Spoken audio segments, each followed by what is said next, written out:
Hello everybody, my name is Dizzy, and welcome back everyone to... Oh boy, the intensely punishing, already tragedy-filled Nuzlocke that is Pokemon Colosseum. If you've been following along, then you will know we have grabbed a whole bunch of Mons that you can see, our team on the left-hand side there, standing proud. And we've also let's close this. Let's get off this screen super quick because it's too painful. You'll also see we have a few casualties there in the bottom right-hand side, and the list on the right is probably only gonna grow. Oh no. And also, so we've got a little bit of a sort of a slight breather episode for today because we are not even close to being. Well, we are close, but we're not. At the level for the next main story thing, but that's fine because the Origin, where we are, has quite a lot of sort of sights to see, and now is a fairly good time for us to go and see them. So you'll remember that we started off last time, I think this, like the last two streams, 3 including this one, we've started off at this particular save point. But we left off rather, in the underground base that was once home to Mirror B, and then after him was home to Miracle B, and now is home only to a bunch of grunts, the same bunch of grunts from before, but now with wildly souped up teams.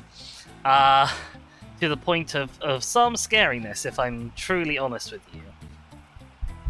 But it's okay, because with some strategy and a decent amount of forewarning, we can probably deal with them. Probably. We do have to do a little bit of backtracking because I did skip forward to get to the save point, so we left off in a moderately sane position.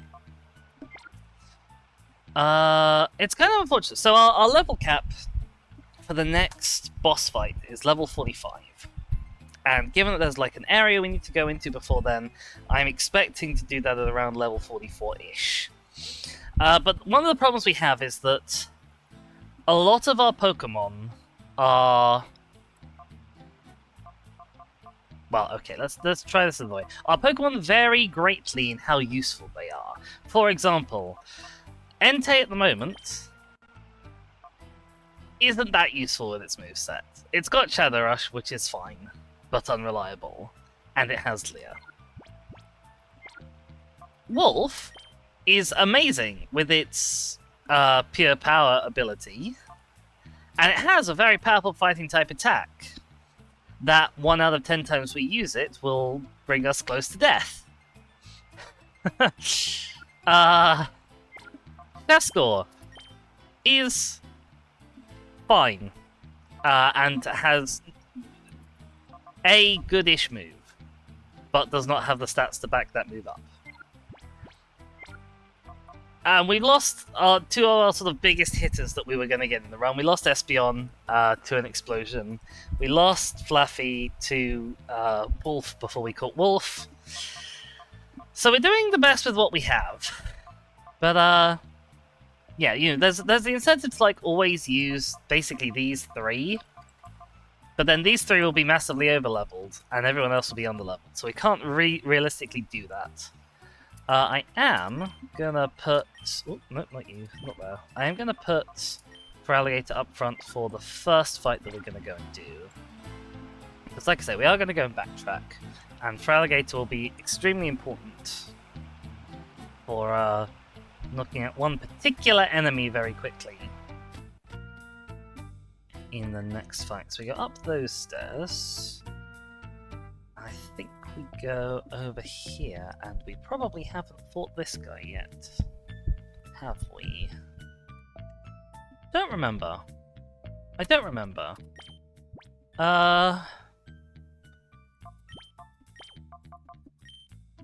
Just in case we haven't. Okay, no, we have. It's also not this way that we have to go. I am slightly lost, that's fine. We're looking for a staircase up, but not the staircase up that we came down. I know we fought you, because you're compulsory. Ah, here it is, okay. Let's switch you to back. It's fine. So up these stairs we should have a chaser and a bandana guy.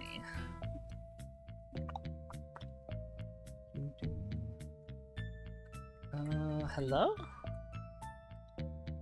Somewhere over here? They'll be around somewhere. There she is. Okay. I'm gonna double check, like, what items... Oh, you don't have an item. There's no reason why they shouldn't all have the right items. Mystic Water, Twisted Spoon, Hardstone, Quick Claw. You don't have anything. Okay, let's see if we can find an item for Entei and an item for Yanma. Raise the power of normal type moves. Fighting type moves.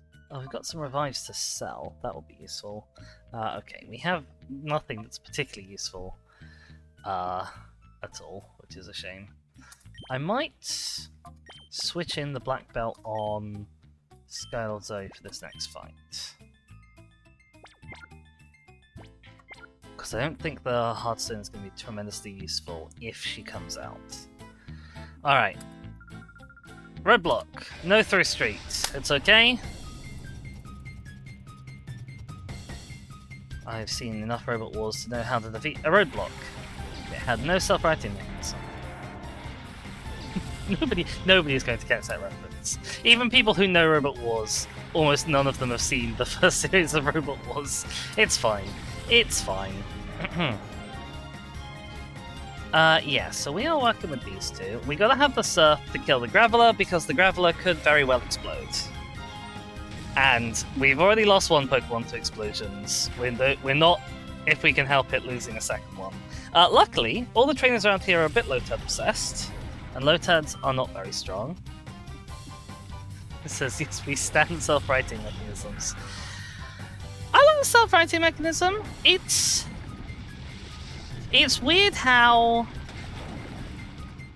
in the Robot Wars revival, there were almost more robots without Stream X than in the original series, just because there are some designs that really didn't lend themselves to having Stream X. Like, any vertical spinner pretty much didn't have one. And any full body spinner pretty much didn't have one.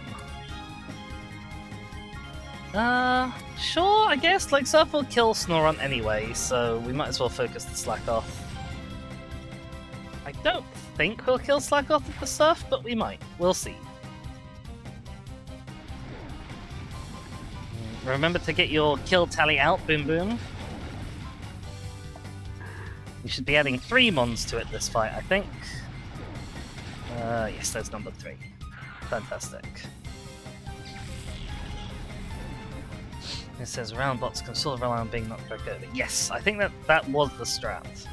I must admit, there were definitely some robots in Robot Wars that were hubristic enough that I was very sad they never got tipped over, just because it would have been great to watch that happen to them.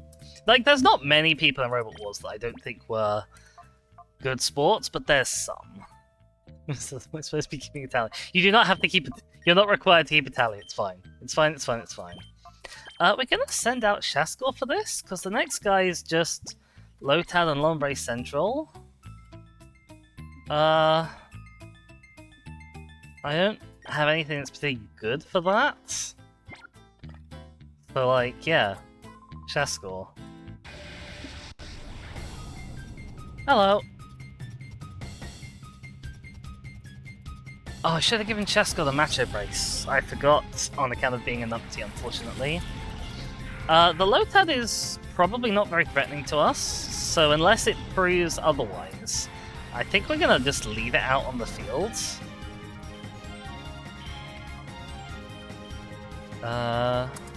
Shaskor can protect itself for now, just to see what they got. They got Fake Out. It's lovely to absorb a Fake Out.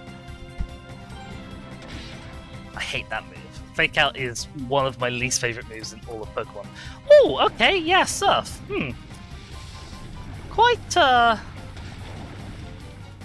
quite glad that we protected ourselves against that. It didn't do that much damage to Umbi. I'm assuming that a Sonic Boom will bring that into kill range, but it might not. Yeah, it's gotta be kill range, right? Right. Nom. There we go. Okay, Lombre down.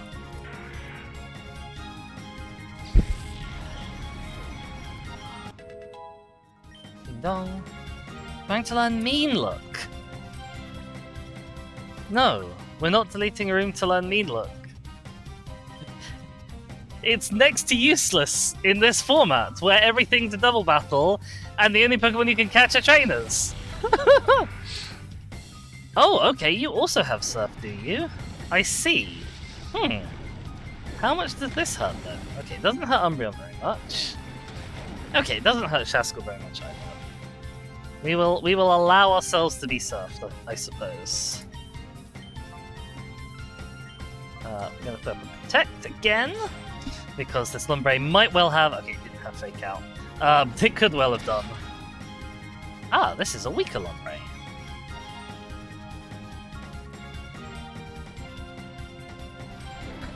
Do Mean Look? I can do a Mean Look when I want to. I mean, not with the PNG tuber, I can't. Can I draw on OBS? Is that a thing you can do?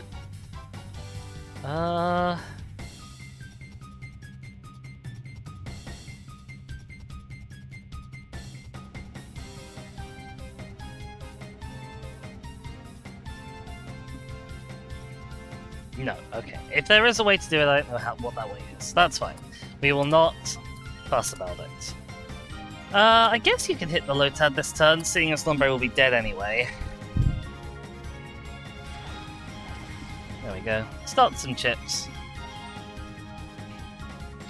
It says you can type some slashes and rotate them.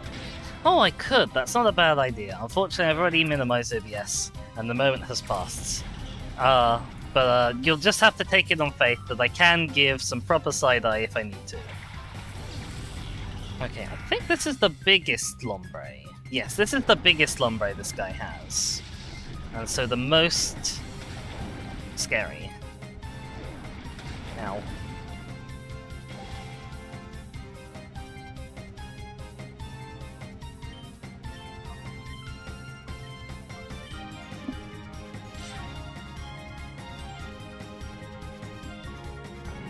Nope. Okay. Immense Lombre. Luckily, not a Ludicolo.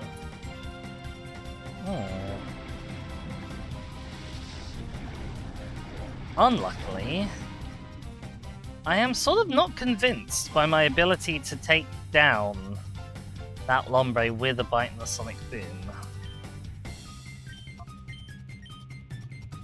And I'm vaguely worried about Frustration.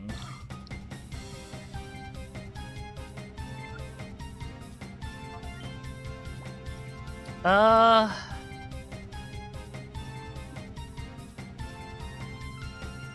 mean, there's no one I'd prefer to tag into, given that I know there's a surf coming my way. Okay. We're going to do what they call risking it and acquiring biscuits. Oh, that looks like a Sonic Boom kill range. That looks like less than 20. That was less than 20. We were fine. We didn't need to worry at all.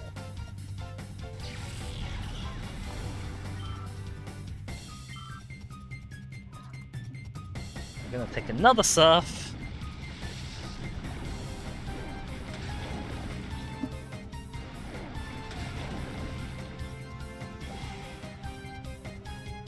I feel like that one hurt a lot more. Right. Come on, let's finish this thing. Sleep. Right, eat the frog! Eat the frog! Thank you for adding that as the quote boom. Oh my god, we're nearly up to 100 quotes. I feel like I did not add the quote function that long ago. Oh my gosh. Actually, how long ago was it? When was the first quote? Hang on. Oh wow, okay, that was back in March. Never mind, that was half a year ago. Bum bum. Oh yeah. Bye bye, Noxie. Savaged. Yep. You got savaged. I didn't even have my mean eyebrows on. That's how savaged you got. Like there were like several levels of savage. Going on. You're no match for Mirror Beat. My guy, I've already beaten Mirror Beat. There we go. Get wrecked, idiot. Oh. You're very conscientious. You are. And we all appreciate you for it. Bum, bum, bum, bum, bum.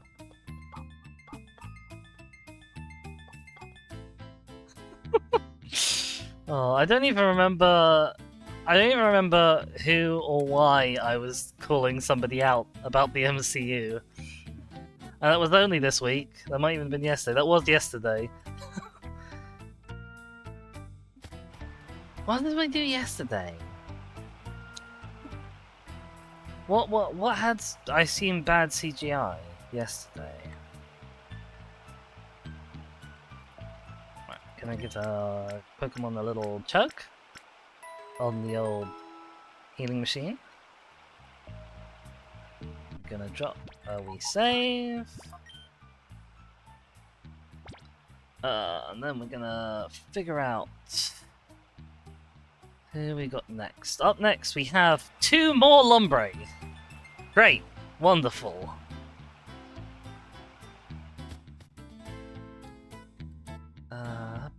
Small child. Yes, small child. Hello. It's the dawning of your time, is it? That's ambitious.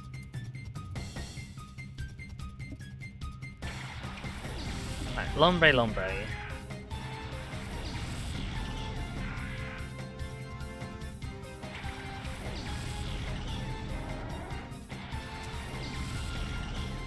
I have once again forgotten to give Shaskor the matchup base. Okay, we'll drop Protect. We'll see what moves they have. We'll give a Nom to the Lombre. They didn't. Neither of them fake outed. Okay, Rain Dance. We have a double Rain Dance. No, we got a Rain Dance and a Flint. Okay, that really doesn't help us to know. It really doesn't help us to know what they can use, because they used a setup move and flinched.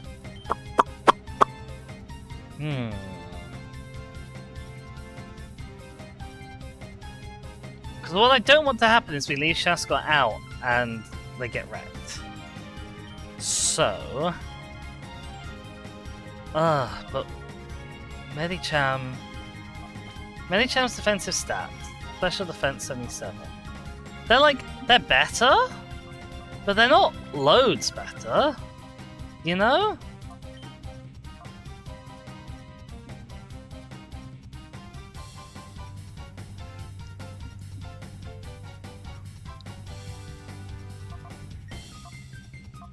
I'm gonna drop a supersonic on the one I'm not hitting.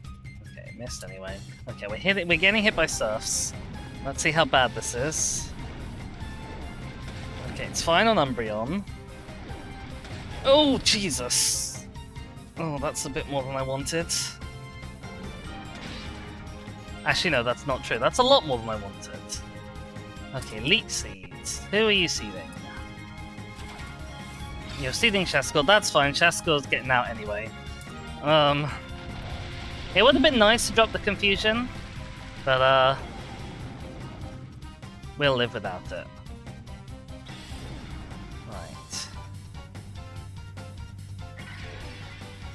Luckily, you're not regenerating health from that seed. Okay, hopefully that should kill the level 41 one. I can actually stay in one more turn and protect. That might be a good idea because it could absorb a move.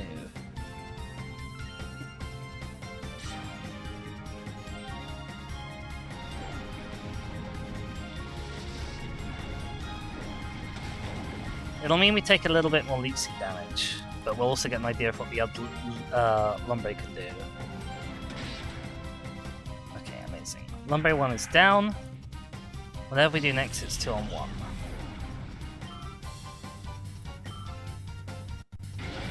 Oh, you've got dive. Okay. Well, that's fine, because dive is a safe switch for Fraligator, pretty much.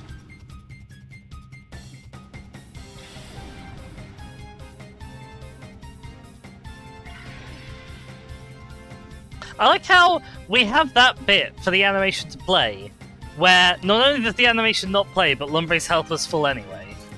That's impressive, almost.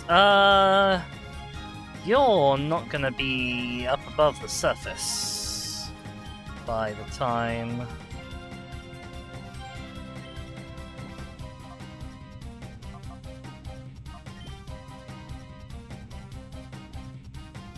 Yeah, you're not gonna be up above the surface by the time Umbreon attacks.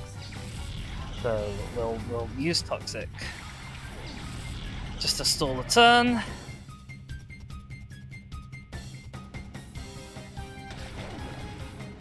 Yeah, okay, it's safely absorbed by Fraligator, that's fine. Now we're gonna drop a bite. Hang on a sec.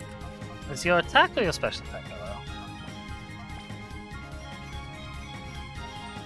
Your attack is better.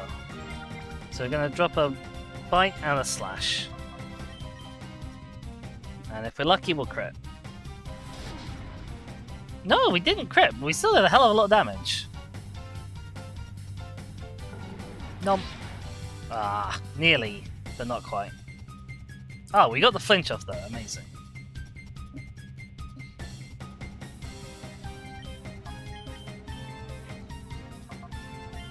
Well, we'll finish you up either way before you move. No, there we go.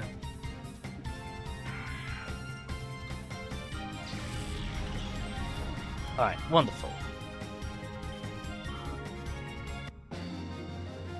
Bum bum. What have I done? I knocked them out. That's what I did.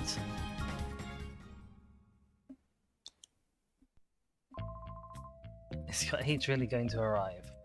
No. Okay.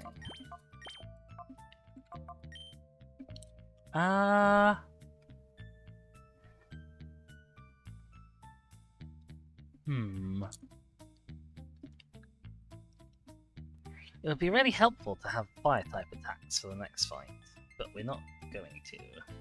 So I guess we're gonna lead with these two, and it'll probably all be fine. Probably. Oh well, we'll find out, I guess.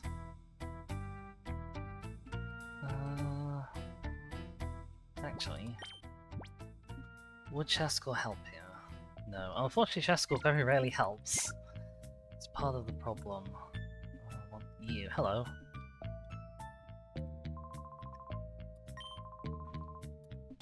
Oh, are you one of the ones who has a shadow?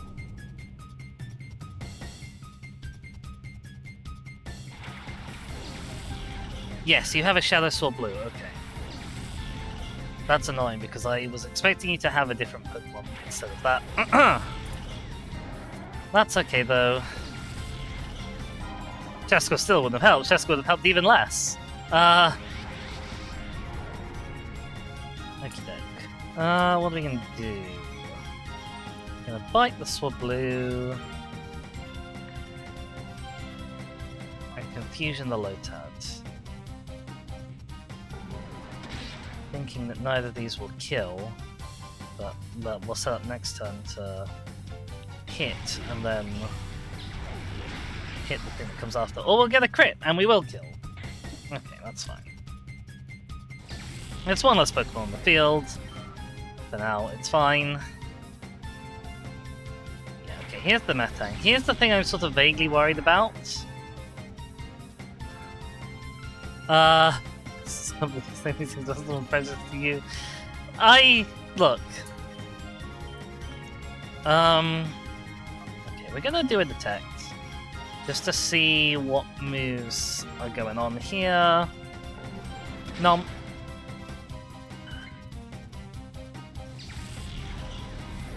Birdie's down.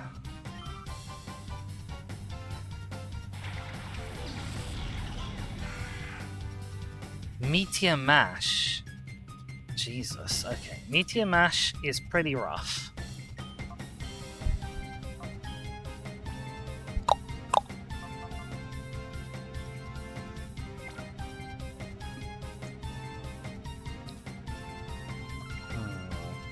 I'm wondering if I try and get Lombre out of the way and then switch into Entei. You can probably take a Meteor Mash. We'll bite the Lombre. We'll switch into Entei. So I don't like Medicham's chances of being Meteor Mashed. I can't quite remember exactly how strong it is. I should have looked it up, actually. I can do it now, but we'll also just find out. Or it'll miss. Oh, Jesus! Okay, okay, okay. I was like, oh, it's the first turn out. It'll...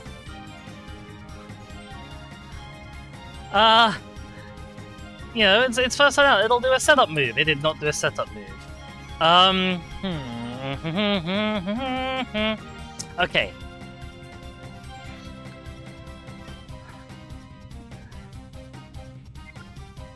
Bother. Unfortunately, you know who's good here? It's Feraligatr. Even though I just switched Entei in, Entei's got to come back. Because I don't know about taking another Waterfall and then a Meteor Mash. And if I miss the Shadow Rush or I go Hyper Mode, then I don't take down the Lombre this turn. And we really need the Lombre out off the field. So, yeah. Feraligatr resists both of these. Oh, okay. Oh, you'll hit Umbreon. That's okay as well. Ah, that's not good.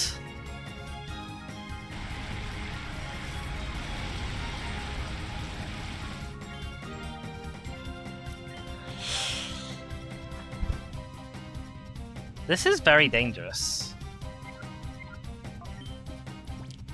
This is very dangerous.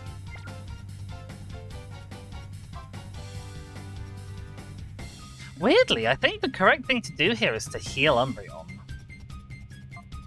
Because I definitely can't survive a crit Meteor Mash. I don't... Hang on, how much health do you have? Yeah, I don't know if I can survive a +1 Meteor Mash without a crit. Where the hell are my super potions? They're up here. But we'll get the Lombre off the field. It should go down to this surf, I think. If not, we might also be in trouble, but... Oh, I didn't die! I didn't die! We'll see how much damage it does to the Metang. Okay.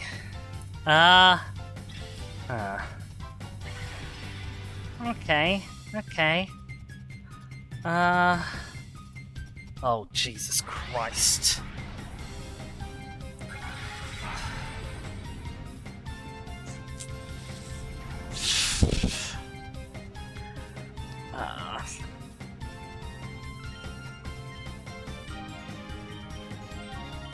Okay, we gotta kill that Lombre. We gotta kill the Lombre. Oh god. I'm trying, Boom Boom, I'm trying! Nom. Ah!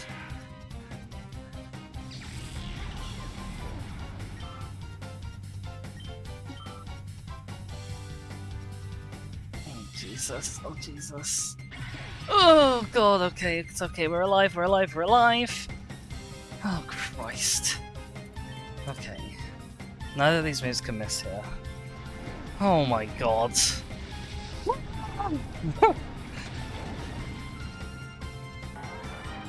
This is just a side route of rematches! This doesn't need to be this stressful!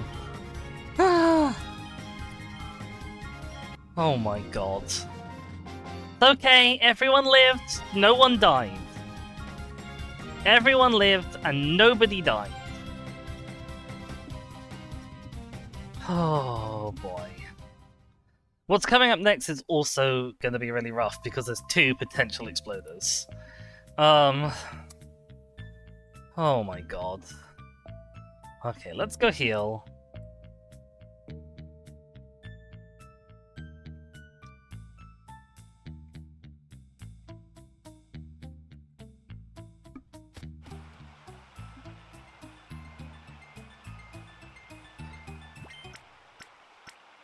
Oh boy. I do have a thought for the next fight, though. I have a thought. Now, I'm not very good at thoughts, so it might be a terrible thought. Let's remember to give you the thing I need to give you while I'm explaining the thought. Because you see, the thing about the thought. Oh, hang on, wait. What was I going to say? You think the ugly pattern is all the losses? Actually, just have discerning fashion taste. What? Let's give you back your hardstone as well.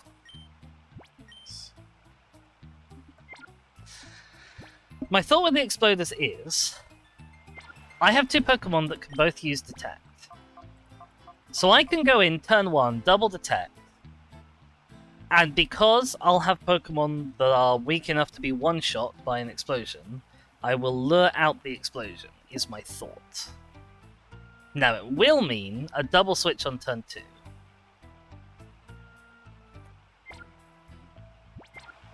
But hopefully, that'll be a double switch with him one Pokemon down. And I can switch into two Pokemon that will absorb the second explosion. That's the theory. Will it work? Well, we'll find out. Must be a bond between us! I hope not, Ryder Derrid. I really hope there isn't. This is hopefully the last time you will see me. Okay, so here's Fortress. Fortress is Exploder number 1.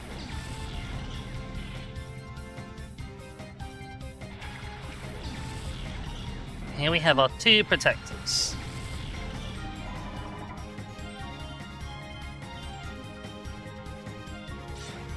We're hoping that Fortress is going to blow itself up here.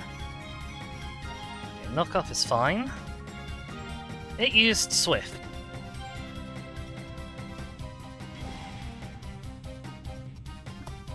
Did you see that coming? I didn't see that coming. I don't know what that means. That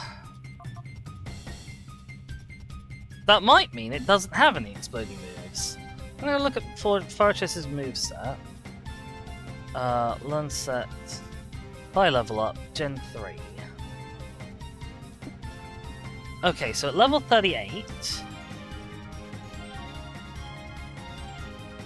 The four most recent moves it's learned are Bide, Rapid Spin, Takedown, and Self-Destruct.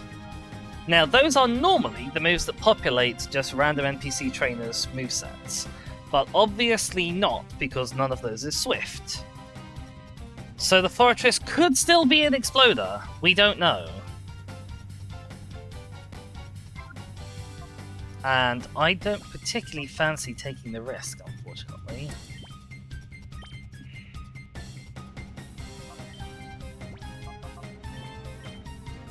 It was a gamble. It was a gamble that we'd get the Fortress to blow itself up, and we didn't.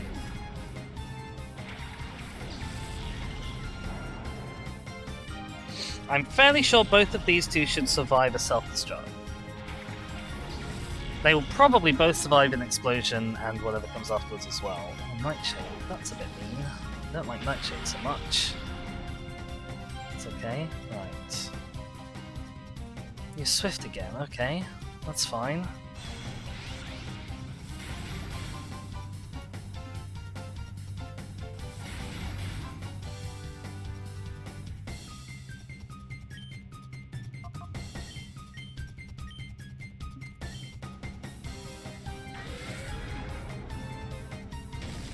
Oh, Fortress is tanky.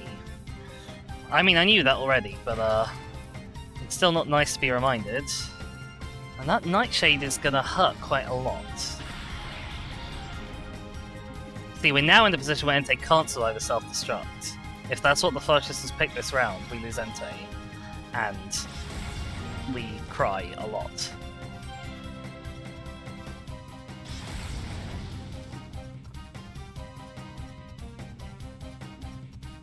Swift again. Swift is fine. Swift is a non-issue.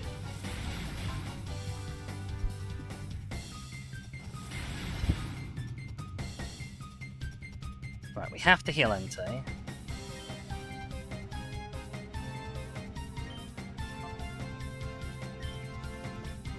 Or switch Entei. Switching is cheaper.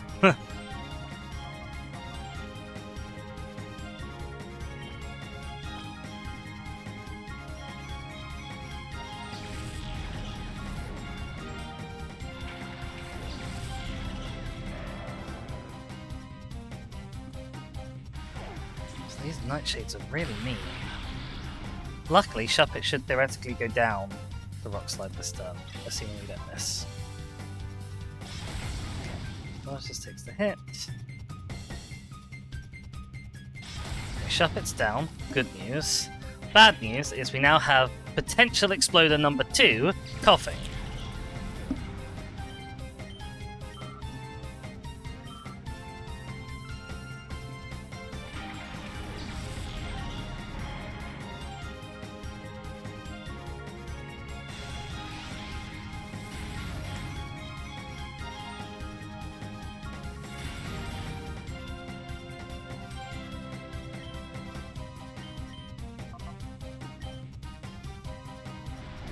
I don't like this. I don't like this at all, gang.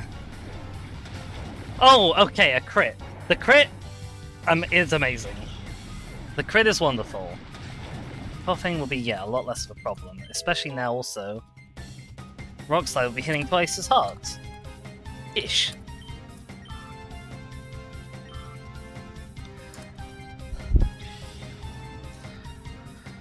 Oh, okay. That was a dangerous fight. That was a dangerous fight. But we lived.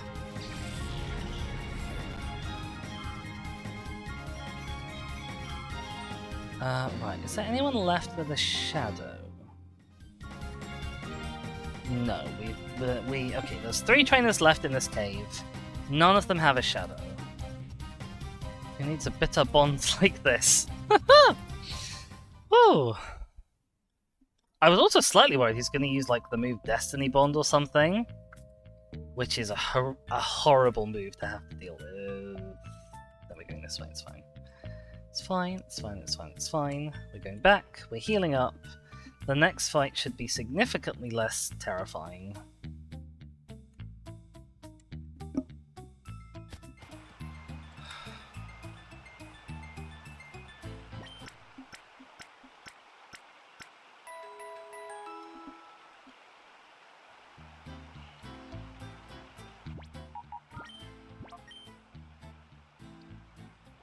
Oh, okay.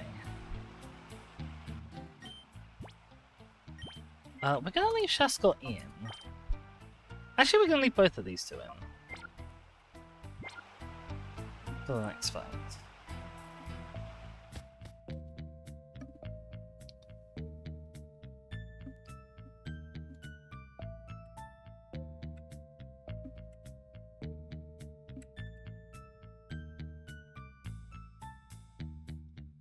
There should be some stairs down over here somewhere. In the saucepan's feeling, says Bim Bim. Oh. I don't think it's left. Maybe it's left. Okay, yeah, it's you. Hello. You're in training. One day you're going to win at the Colosseum. Well, you're nearly at the right level for a different Colosseum. Not the Pyrite one, though. The Pyrite one, for some reason, is level, like, 50 now, I think. Okay, Zigzagoon, Linoon. You can see now why we have Medicham.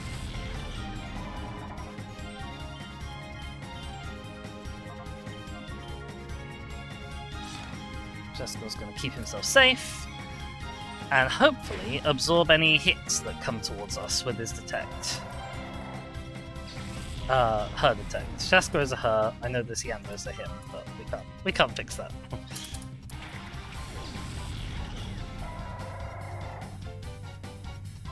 Yep, see, like that. Perfect.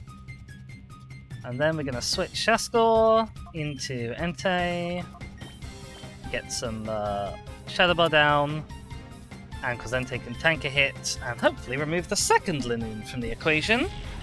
And once the two Linoons are gone, we're not fussed by what's left.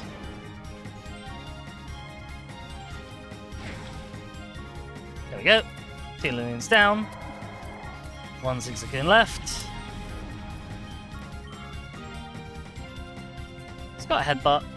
He'll bop us a little bit. Pop, that's fine.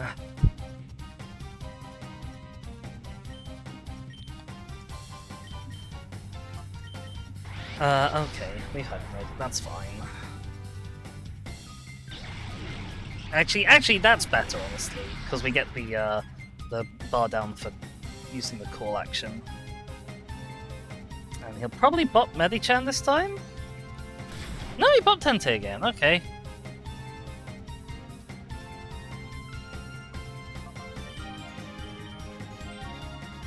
Entei!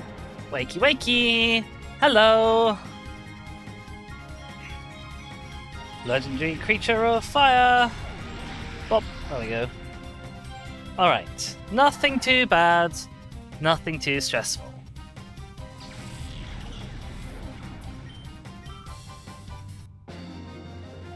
Bum bum. No confidence took a hit? Well, too bad.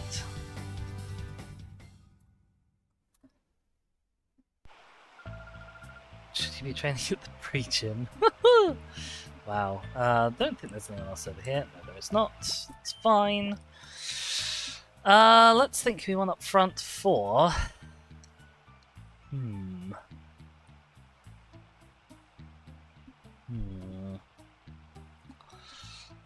Oh, I really need more levels on Shasko and Zoe, and they're just not gonna happen with the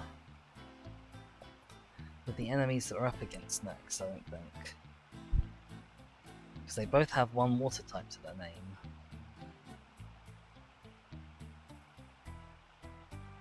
And it's a crying shame, because otherwise Zoe would be really useful in the next one.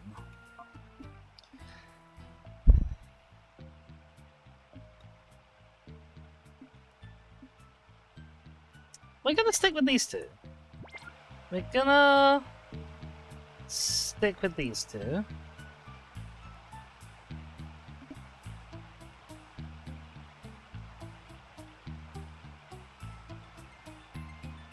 Wait, do we have those two out front? Yeah, we do have those two out front. Oh no.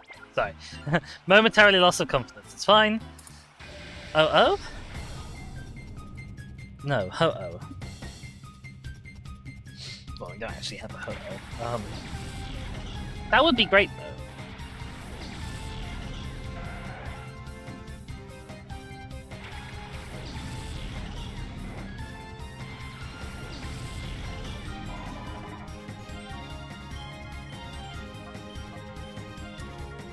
Okay, standard turn 1 Yanma detect. Pop some confusion down on the tentacle. I would have liked to do more, but that's okay. Oh my god, Jesus! Okay. Future Sight is not good either, honestly.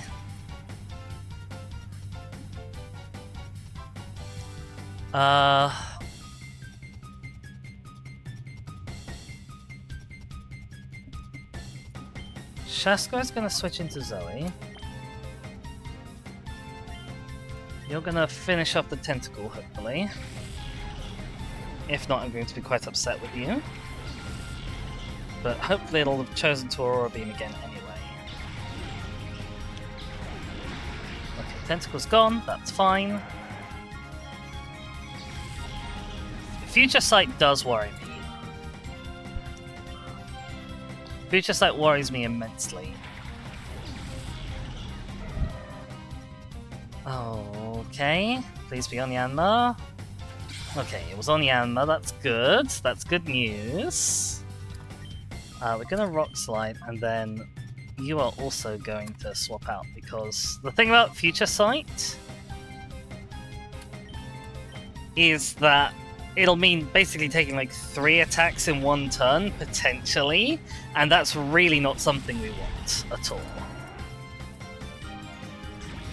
I didn't realize you could do that twice. I won't lie.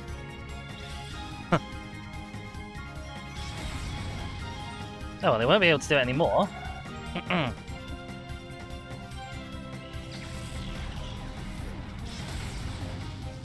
Oh, that was so close. Can you imagine if we killed that Teddiursa and avoided any of the Future Sight hits? Oh, okay. Oh, okay. I didn't really want you to do that. Okay. Oh, thank God. Okay, I don't know why it failed, but it failed. We'll take those wins where they come. Okay?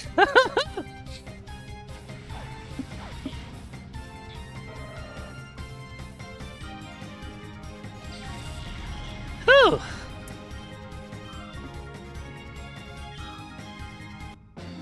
Then we'll start strategizing for the next fight, and the last fight of this area. Why are you here? A good question, Mella. Masochism, mostly, I think. Okay.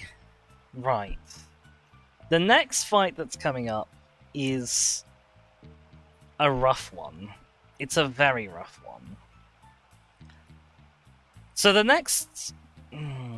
Okay, I think we're definitely going to want Umbreon up front.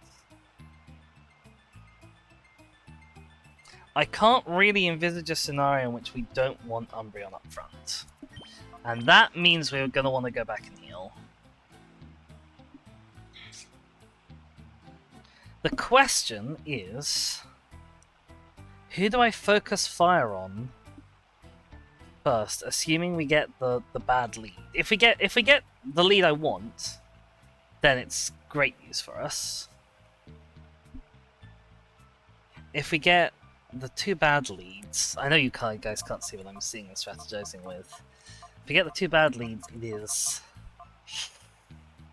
Trixie. Unfortunately, as fragile as you are, Wolf, I think you're probably our best bet.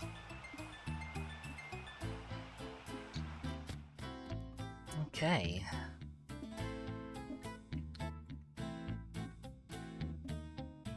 Yeah, we are going to need to heal, because Umbreon's a bit beat up.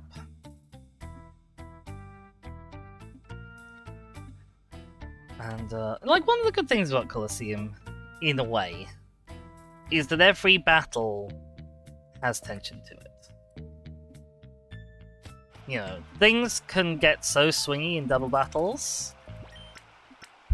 There's never a time when you are 100% certain that you're not going to lose people going into a new fight.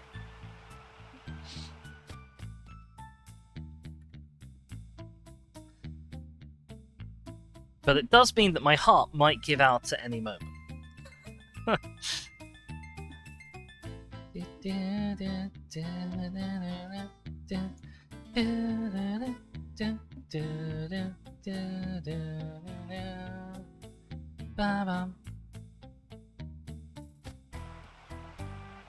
Down to the splosh.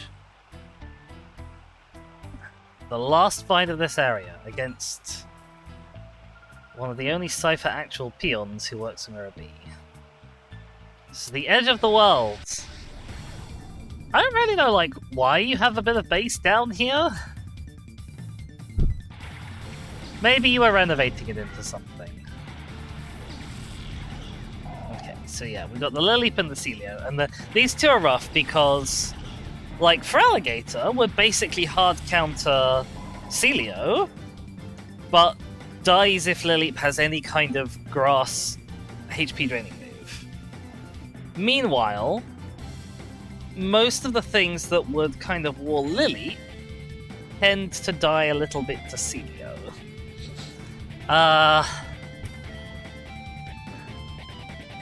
I think the Lilip is going to be more annoying because I think it's going to have Healy restoring moves.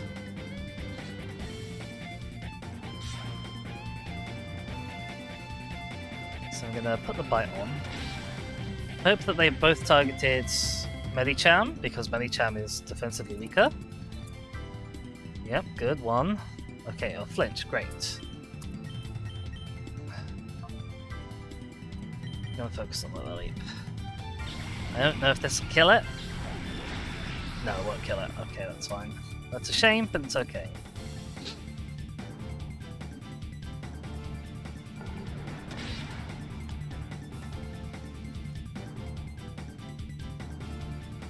Okay, how much does this hurt? Oh, Jesus, a crit! Okay, okay, okay, bad news, bad news, bad news. Okay, Ingrain is fine. Ingrain is fine.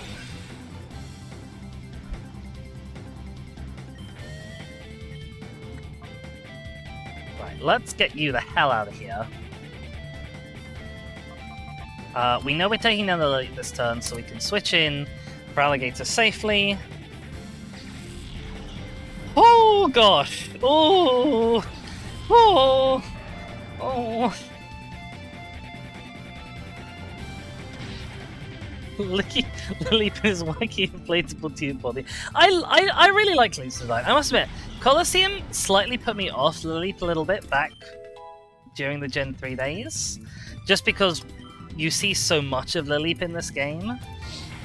But having had time to sort of like forget it a little bit, Lily's chill. Okay. Pew pew. Yeah, whatever. Let's get the Dustox off the field. Just so it's gone.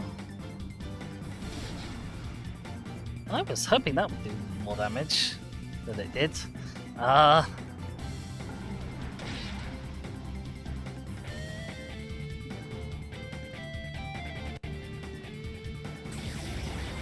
Just because, like, Dustox can be a Pokemon with lots of funky tricks. You know, it can have, like, powder moves. It's got Psybeam, which can obviously confuse you. Jesus Christ! What is the ceiling with its crits? Plus, the Celia will take longer to get rid of, is the other reasoning behind that. We're gonna double focus this just in case something happens and it doesn't die. Yeah, okay.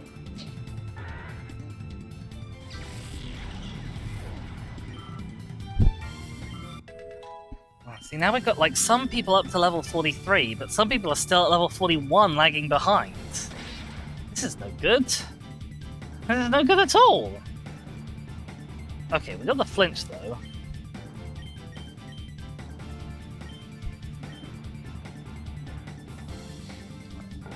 Number 2. You grow even stronger. You do. Honestly, you might be the most useful member of my team right now. It's between you and Umbreon. And you tank about as well as Umbreon, and you deal more damage. So...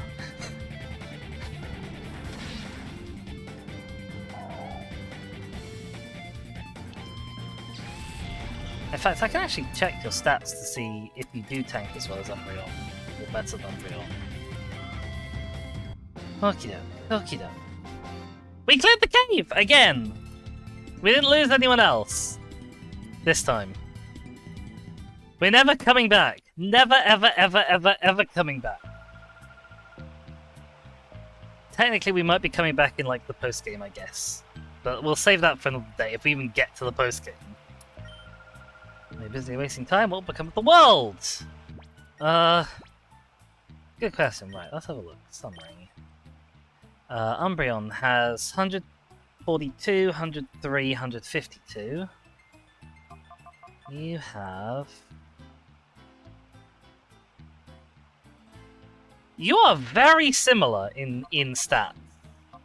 You have 2 more HP, 1 more defense, but your special defense is actually like half Umbreon. So Umbreon does tank a little bit better than you, but you deal a lot more damage than Umbreon.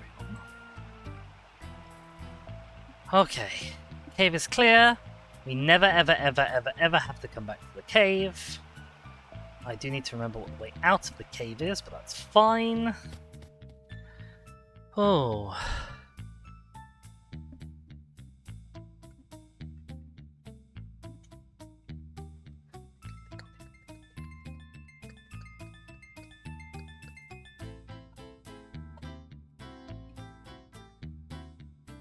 long backtrack. Past the roller skate child.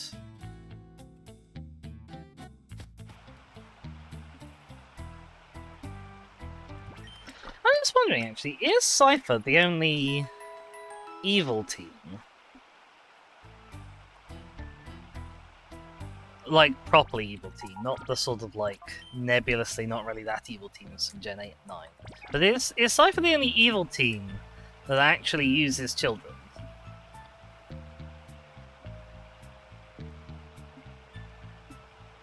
As grunts? I think it is.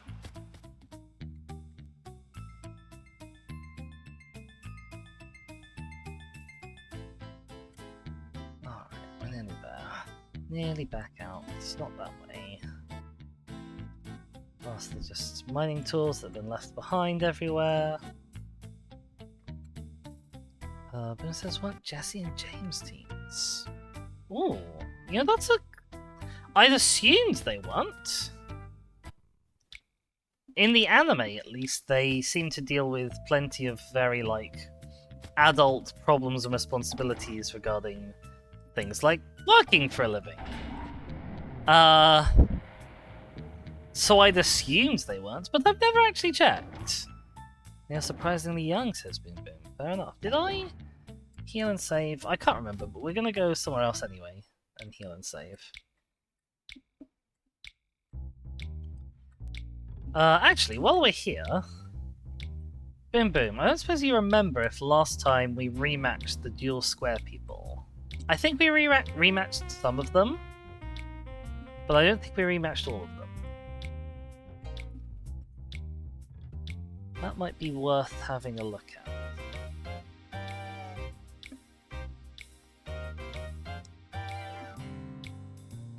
Because they're not quite up to the same level as the people inside the building.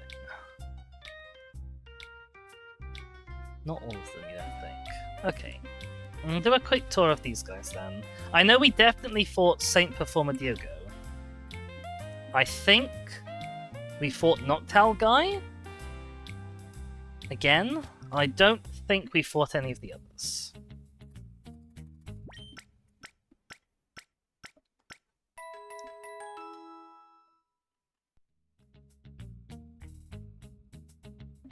No, we fought the person with Mischievous.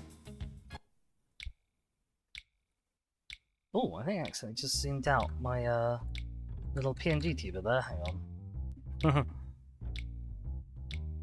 It's okay. Chill, we're good. Oh my god, Boom Boom. Oh dear, someone's gonna wander in and see that in the chat log. And let's be honest, that'll tell them exactly what they're in for, but okey-doke. We haven't fought the water type trainer over here, that's for sure. So let's have a look and see what we think will be good against them. I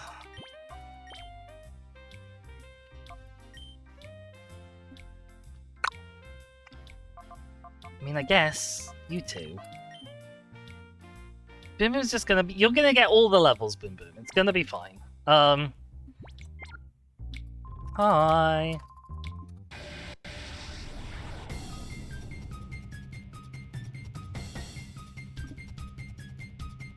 Actually, we must have fought at least a few of them.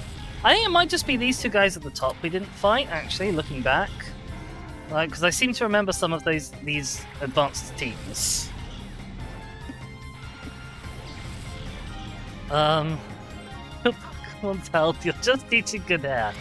And we all thank you for it, Boom Boom. It's a vital public service. Meanwhile, Shesko can do detect. I guess we'll do a slash. You're gonna be so strong. You are. Okay, that's super annoying.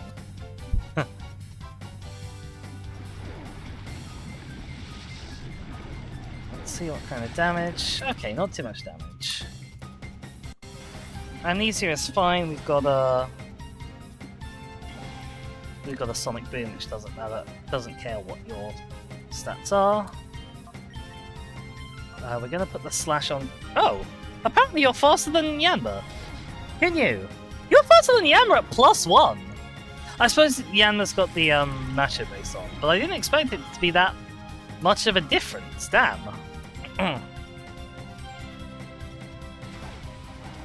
Well, that's slightly annoying. I wanted to use the weak attack to take out the Cogsire, and just have the slash as a backup. Ow. Look.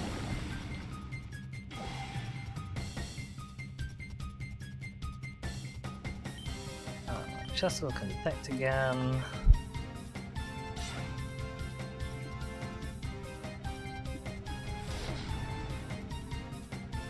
Oh, Psylocke is so nearly dead!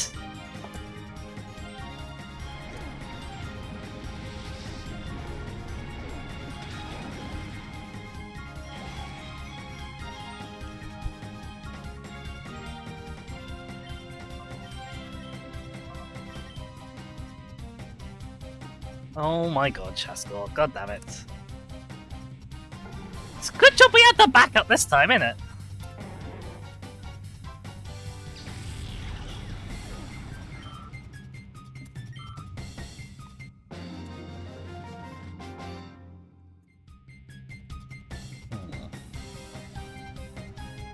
Now I know who I want to lead with for the next fight.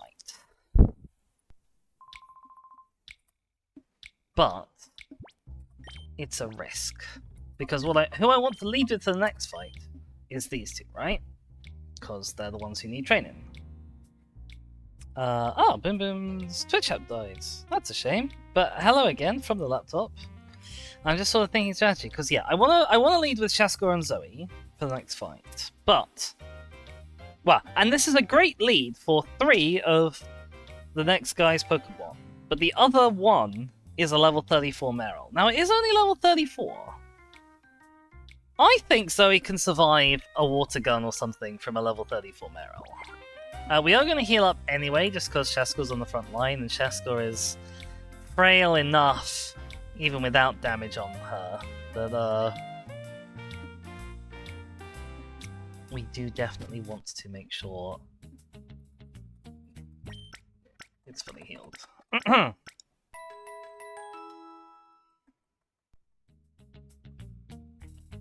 Okay, healing is done. Go fight this last person.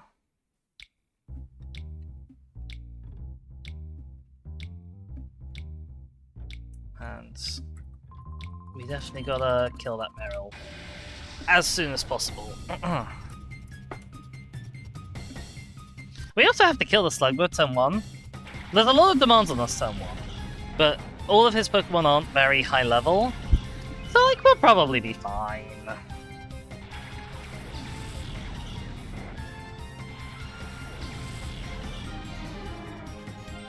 This would be a terrible fight to lose Pokemon in. Just gonna put that out there. You're gonna protect yourself. You're gonna Rock Slide. Hopefully kill the Slugma in 1.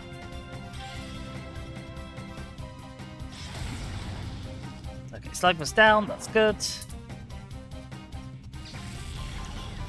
And honestly, if Meryl didn't die, yeah, okay, that's... So long as Meryl doesn't kill us in return, that's actually the best of all worlds. Because it means he doesn't have Swablu on the field.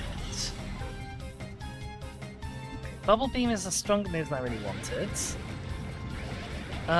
Okay, that's fine. That's chill. I don't know why I was worried. -1 speed is a bit annoying.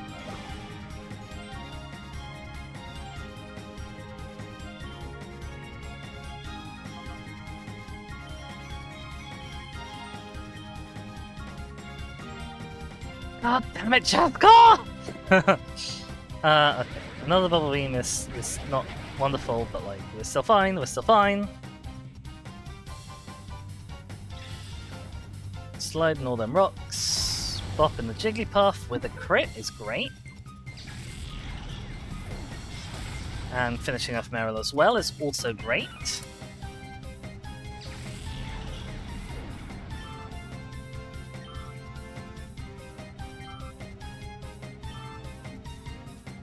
We are going to throw out Entei just so it gets its Heart gauge down.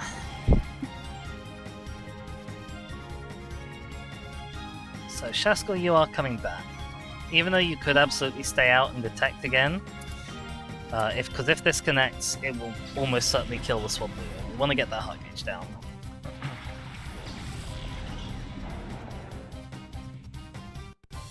Oh, Jesus, okay.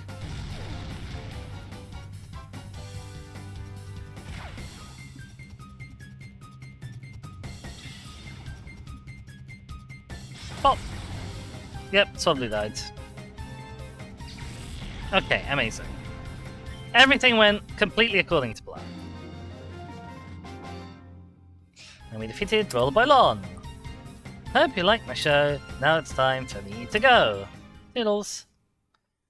Okie dokie, so that is us pretty much wrapped up for Pyrite Town. I think we fought everyone here. Maybe we didn't fight the Noctowl guy, but I think we fought the Noctowl guy.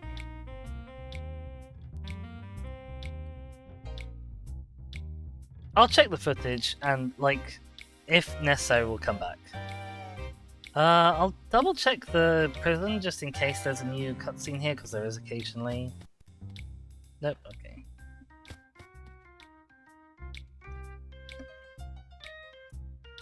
We're off ski to Fenac City for our next little bit of sightseeing, because the Colosseum is open to us now.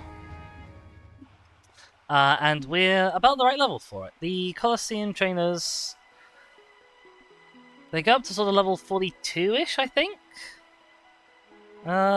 Just sort of flicking through. It's like level 40, 41, 42.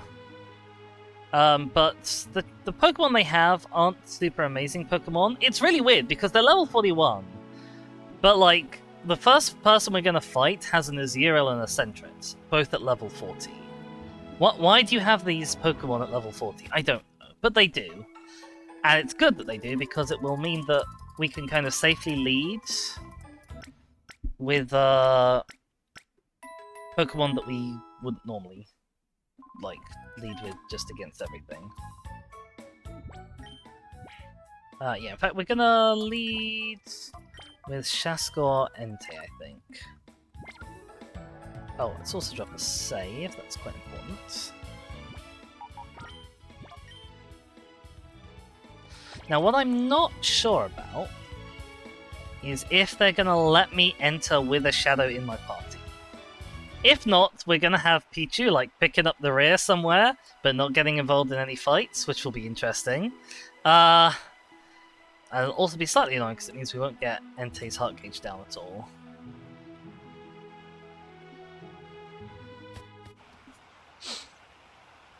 I don't think we can go through these doors. No, okay, that's fine. I also don't think we fight you. Yes, okay. Hurry if we want to join the next one. Fine.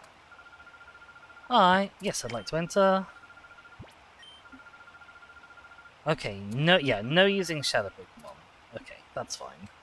I find it interesting that it's actually our companion that stops us. Like, the lady wasn't gonna stop us. But our partner's like, hang on, this might be slightly too criminal activity for me. Like, stealing stuff from people, fine. But then using those stolen goods in an arena match, not fine. So it's time for us to visit the Pokemon storage system. Oh, we have Hitmontop as well. I guess Hitmontop can come and take a stand in.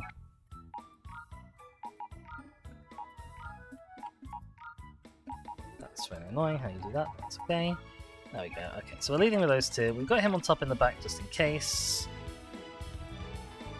I'll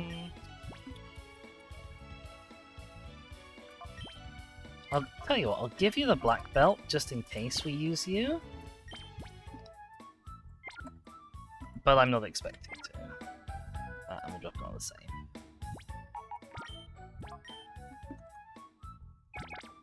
Alright, let's go beat up some random people in Fenac City.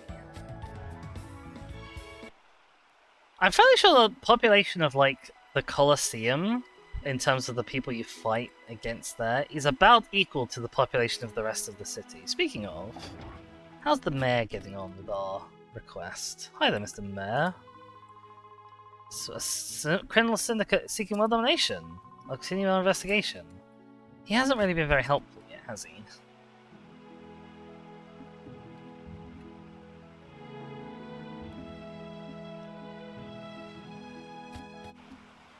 Alright. We are shadow free and ready to enter your beautiful knockout challenge. Yes. Now we can go through the doors. Gotcha. I believe that actually one of these doors in the Japanese version leads to like an e-reader room where you can get like bonus shadow Pokemon that you can't get in the international release of the game. Because this came out when like Pokemon was still got benefits in Japan that they didn't get everywhere else in the world. Like Colosseum came with a bonus disc that was originally the only way you could get Jiraki legitimately. Was just you buy the pre-release version of Pokemon Colosseum specifically in Japan, I think. Oh yeah, so as you can see, we're like a level match, but our Pokemon are significantly better.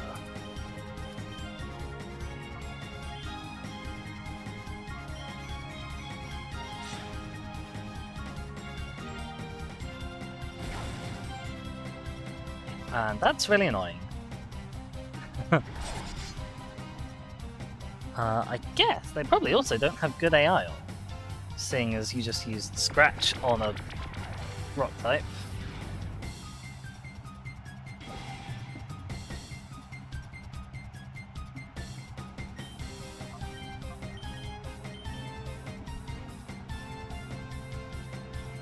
Cheska's gonna finish up Sentret.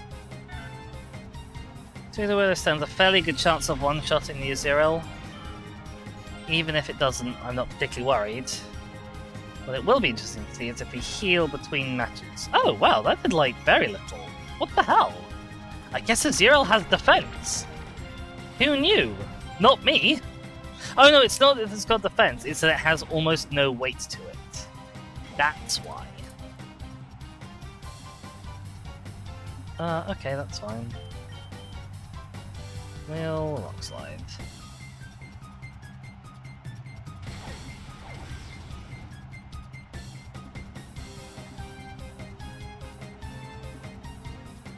We'll miss, apparently. Great job. Fantastic job. Pop. Double spot on my face.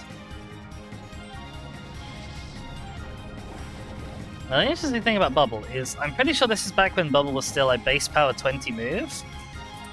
With it hitting both opponents, that then halves to base power 10. And Azirail's not water type, so it doesn't get stabbed. Wow, Steel Wing actually did something. That's a surprise. So yeah, that is pretty much as little damage as a move can do.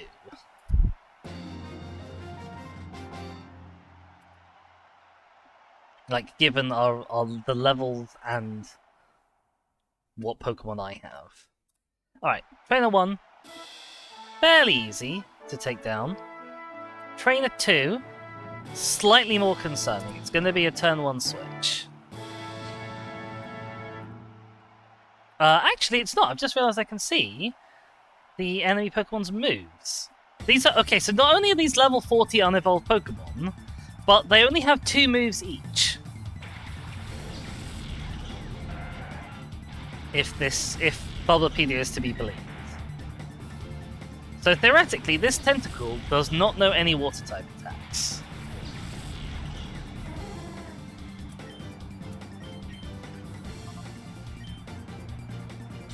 If it does know water type attacks, Shaskor could die. Okay, Fury attack, that's fine. The Doduo does know Peck, which is why Shaskor desperately needs to protect itself. And we've got to pray that we one-shot the Doduo with this Rock Slide. Or at least bring it to, like, kill range.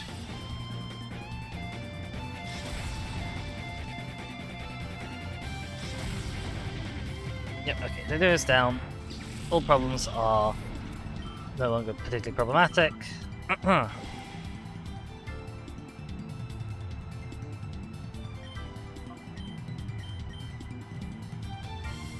guess we'll feint attack? No, Rock Slide's gonna be better.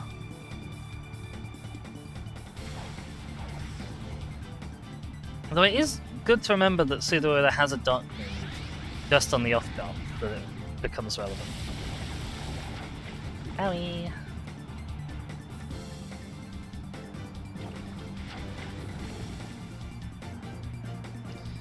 Theoretically, the next Pokemon coming up also doesn't have any water type attacks, but then the finals will have water type attacks. Bum bum bum bum bum. We defeated Greb. Get wrecked, Greb. Well, guy lost. Yeah, you did. Yeah, you did, buddy. All right, semi-final. I guess we're gonna have to take Entei to Mount Battle in order to get Shadow Gauge down, or Heart Gauge down, I should start calling it, seeing as that's its actual name.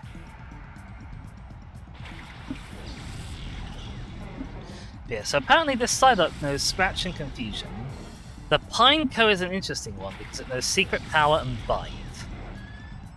It is weak to Rock Slide, but it is probably worth focusing the Pineco just to get it off the field before Bide does horrendous things to me, because Bide is a really dangerous move.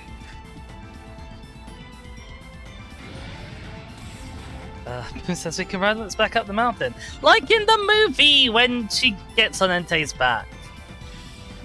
Okay, we missed the Psyduck, that's fine. The Pineco lives. And it flinched. Okay. I'm pretty sure we're golden now. If you don't know what Bide does,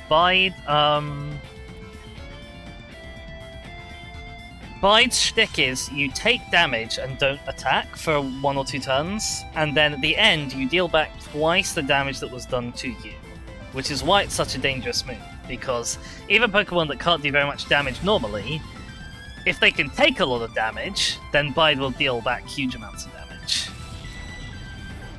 It's similar to the Wobbuffet Wynaut problem. Alright, so he's at level 42.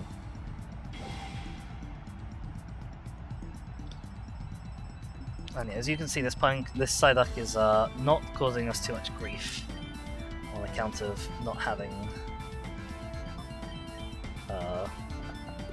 water type attacks. It says if you see a Bide thing to do is spam status moves easy. Exactly. That, or like if you can one-hit kill it. Oh, that's slightly annoying. But Duck's dead.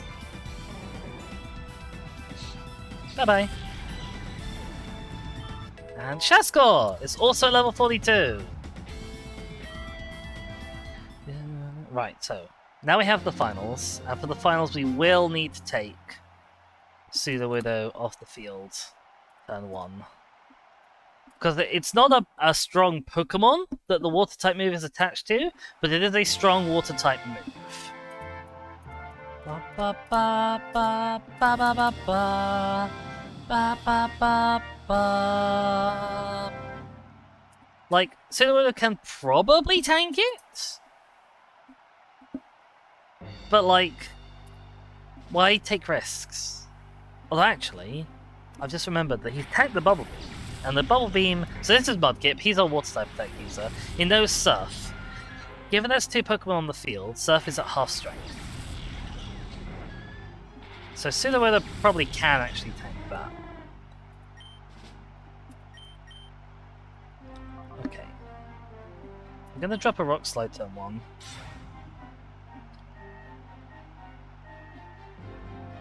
There's also actually only a 50-50 chance of him using Surf if he has random AI. Okay, we outspeed Mudkip with a With a Rock Slide and Sonic Boom both hitting, we can kill the Mudkip. However, neither of those moves is 100% accuracy, and obviously Cacnea here has a Grass. Okay. You know what? I'm gonna leave Sudowoodo in. I'm gonna have confidence.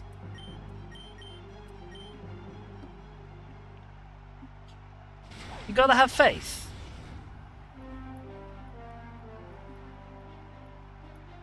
Rock Slide has a high accuracy. It's not a full accuracy, but it has a high accuracy. Mudkip's down. That was the big threat. Cacnea also has Absorb, but Cacnea shouldn't live too long.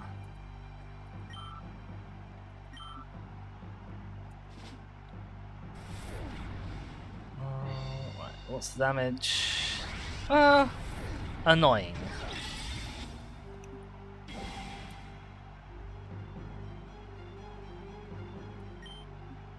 I like how they've got the tense music on, and it's just like a Mudkip and a Zubat and a Cacnea. I'm not sure the tense music is exactly warranted.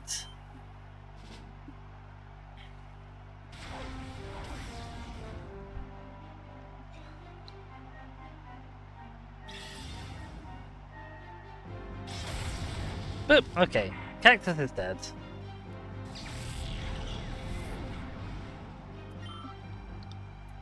Got some levels, and we're gonna get a huge payout at the end, which is what we're really here for. You're only pretending to be tense. Yeah, kind of. I didn't take you that seriously, I'm afraid. I'm very sorry. Okay, the next round we'll have a few more water-type moves, so we'll be... yeah, so 6 grand is lovely. And the TM, this is TM Rain Dance. It is not that useful of a TM. And we got a full heal. I think we're gonna just go straight back in. Hope you give it your best effort. Oh, whoops. I also like it was like, if you go out the front door, you get disqualified. Like... I understand that, but it feels a little harsh. Bum, bum, bum, bum, bum. Also, the water is of course lovely and clear how it's rendered. But imagine actually being in the stands and being in the bit of the stands where there's a giant waterfall in front of your face. You would not be able to see what was going on at all, would you? So yeah, Wingull has Water Gun. Even if it is a Wingull, I'm going to say it's not too much of a threat. But, you know, it's... Hubris will catch up with me at some point. It's just a case of when. Okay, as long as it growls, though. Oh, actually, growl's really annoying on turn 1 to lower my attack. That's super annoying. Please don't do that.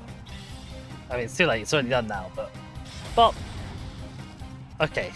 Hilariously, the Wingull is still a one-hit knockout. Even at -1.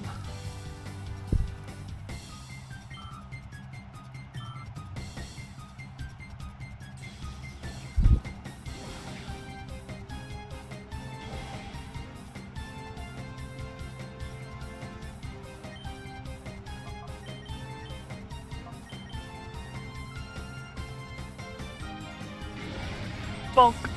Oh, we killed it. Even at +1 we killed it. Amazing. Okay, so round 1. Again, not too much trauma.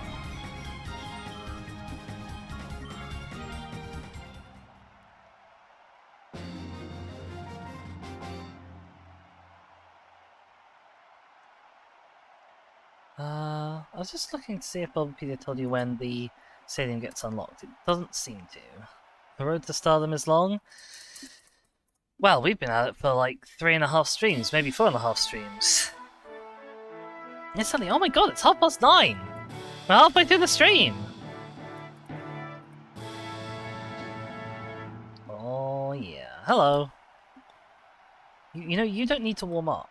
The only exertion you need to do is throwing a ball. Athlete Bill. Your parents were gonna call you Bill, and we're like, not quite.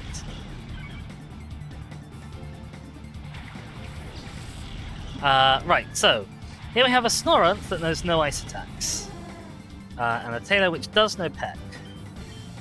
So Sheska is still going to do the classic turn 1 detect.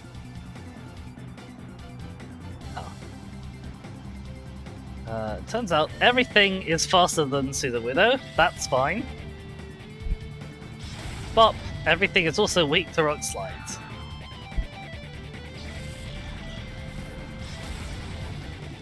Bye!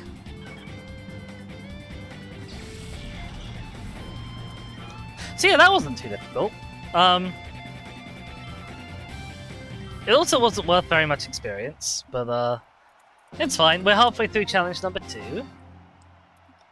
Bye-bye, Bill.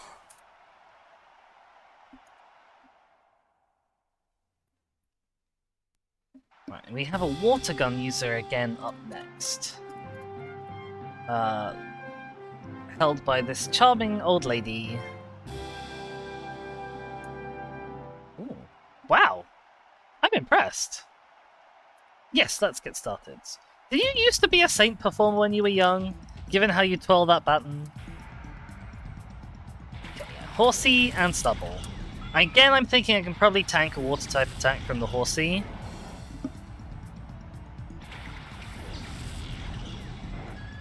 Weirdly, the Snubble actually might almost be more of a threat. But the Snubble knows Rage, it also does that.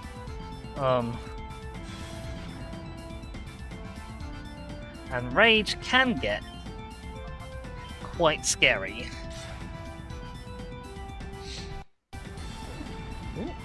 Game just did a wee jank there.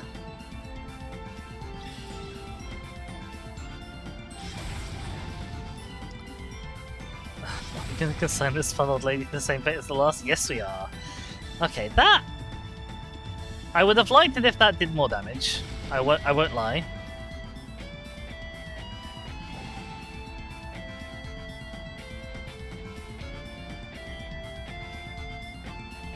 I guess... in the absence of any better opportunities, we're gonna do the same again. We do have Flail, which if we get down low... Oh, okay, that hurt, that hurt! We're not gonna sit in for another one of those, I think. We're gonna leave after this. We're gonna leave.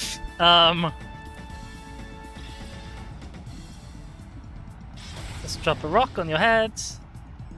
Princess, I'll be drowning this one. Oh god! Oh no, Boom Boom. Oh gosh.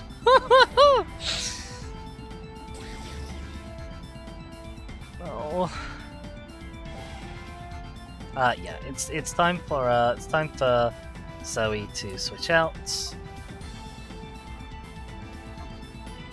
Horsey is low enough we can kill it, so I'm gonna try.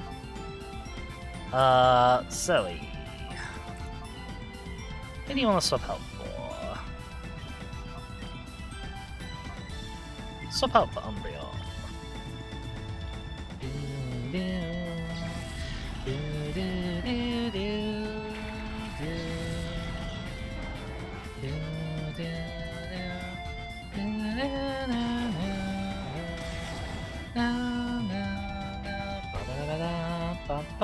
I love this bit of music. It's such a good bit of music.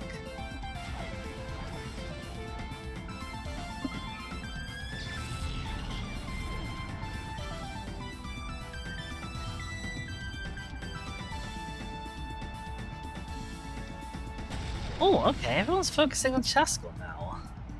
I mean, we can survive. We can survive even a crit tackle, so we're not going to swap out. We're going to detect and see if Umbi can one-shot the Snubble.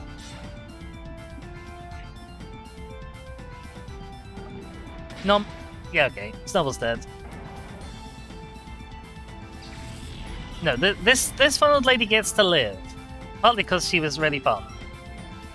And also she fought well. Considering the Pokemon she had, she fought well. Excellent prediction as well on me switching out to the Widow. There's no respect for the elders. I complimented you on your cane twirling. What more do you want? Ba ba ba ba ba ba ba ba ba ba ba ba ba ba ba ba.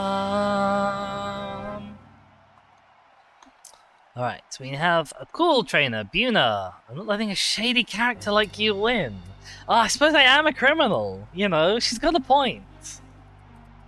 Now, this is an interesting combo. Because the Love Disc knows Surf, so Sudowoodo can't stay in. But obviously Shaskor can't kill anything on its own, probably. So we're gonna do the switch. We're gonna switch into Boom Boom here because Wolf isn't safe on the field with Hoot Hoot knowing that, even though it probably won't do very much in the grand scheme of things. Okay, it tackled, and it turns out we actually absolutely could have kept Sudowoodo out, and it would have all been fine. Thigh.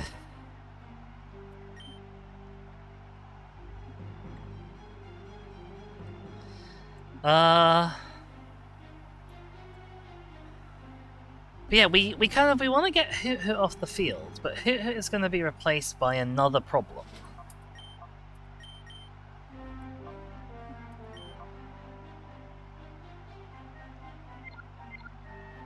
I'm going to use Surf.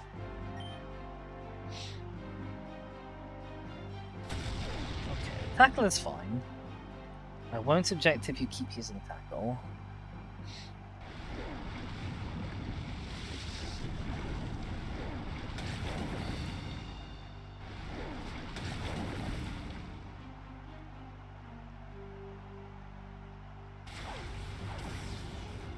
Here is in kill range for Surf next turn, but slightly annoyingly,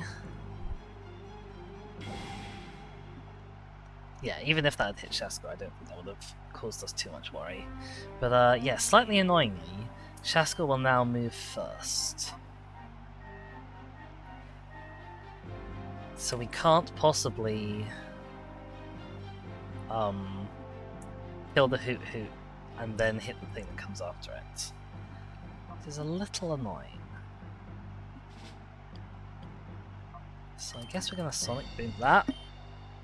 And we're going to need to Detect next turn when there's potentially 2 attacks coming into us. Because this turn, they should only get 1 off, because Feraligatr should outspeed and kill Hoot Hoot. It's interesting the Love Disc actually outspeeds Feraligatr, though.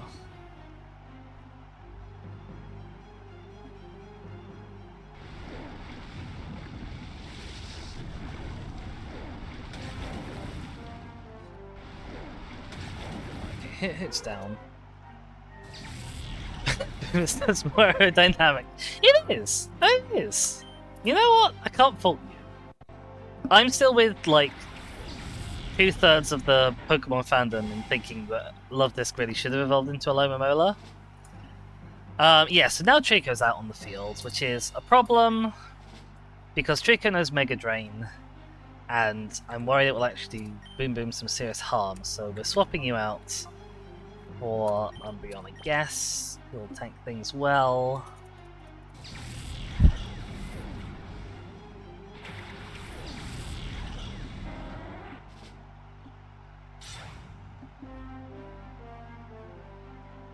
It's interesting they're still continuing to target Shaskor with their weak moves, rather than hitting the other Pokemon with their strong moves.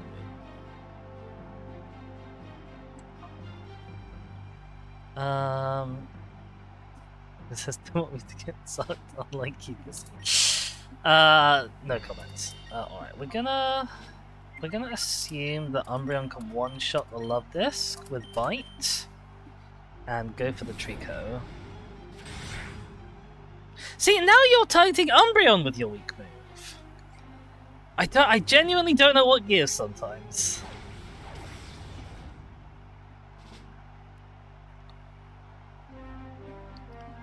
Umbreon doesn't outspeed anything here, that's terrible. Umbreon, you're lagging behind. This is why you've been given a Quick Claw, I'm afraid. Bump. Okay, Love Disc is down. It's now a 2-on-1. And Trico's strongest move is Mega Drain, which shouldn't hurt Shaskor too much, because we have a Quad Resist.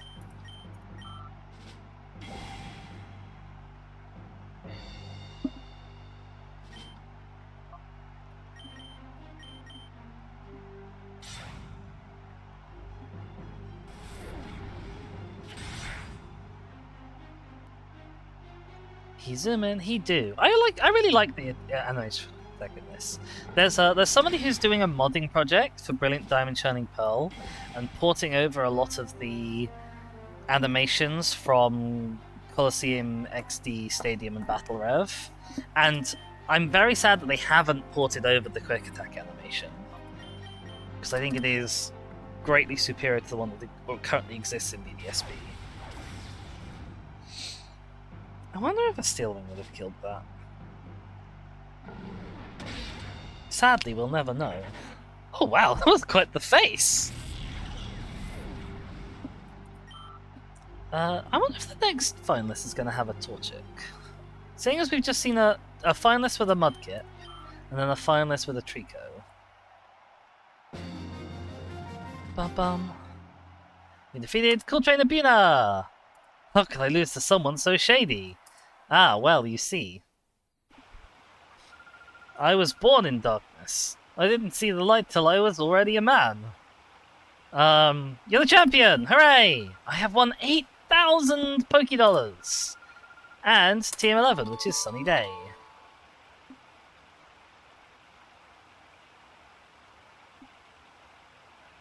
Weirdly, we start off with two, really naff TMs for the first two challenges.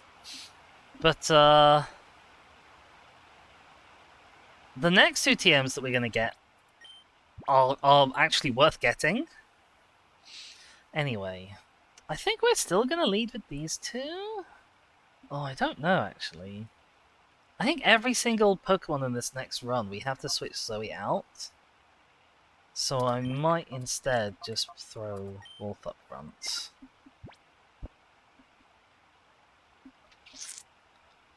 Based on the fact that I think Wolf is going to be most useful in the next one versus the one afterwards. It says, hooray for worthwhile TMs. Indeed! I do also want to do a quick save state, because we did have that little bit of jank. Oh, there we go. Okie doke. Oh, I already did that. That's fine. Yes, I'd like to enter the next challenge. So there are 4 knockout challenges that you do, and once you've done all 4 of them, they loop, but you don't get more copies of the TMs. You only get the cash prize for the once they start looping. So we only need to do each of these once. But the TM rewards, if we can find Pokemon to put them on, which is a big if, they'll be worthwhile. I don't know if we will find Pokemon to put them on. We'll see.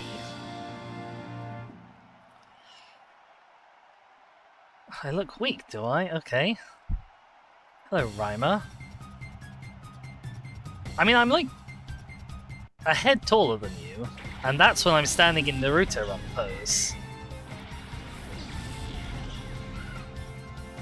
Anyway, I need to scroll up and look at the correct fight.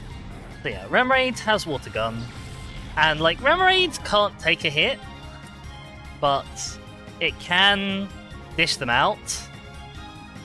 So I didn't want to leave Sudowoodo on the field. I'm going to take out the Skitty first because it has a track, which is a very annoying move. Because both of my Pokemon are male at the moment. Excellent.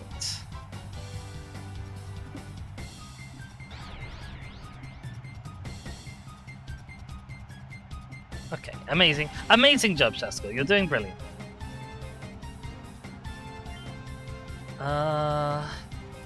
Sonic Boom and Remoraid. Gonna finish off the Skitty. Pop. Bye-bye. It'll take a bit of a hit from Water Gun this turn, but it should be okay.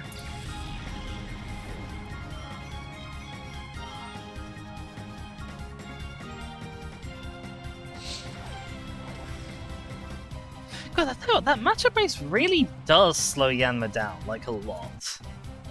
Oh, and we have a Stereochromis in the chat. Hi there, how's it going? Lovely to see you in this fine evening. This very warm evening, actually, I must admit. Even though the sun's gone down, I've got my windows wide open. There's nothing in any sort of breeze. It is just sort of gentle warmth. I'm simmering almost as much as my Pokeballs on the stove. Oh, sweet, amazing. Critical hit rem rate's dead. Wonderful.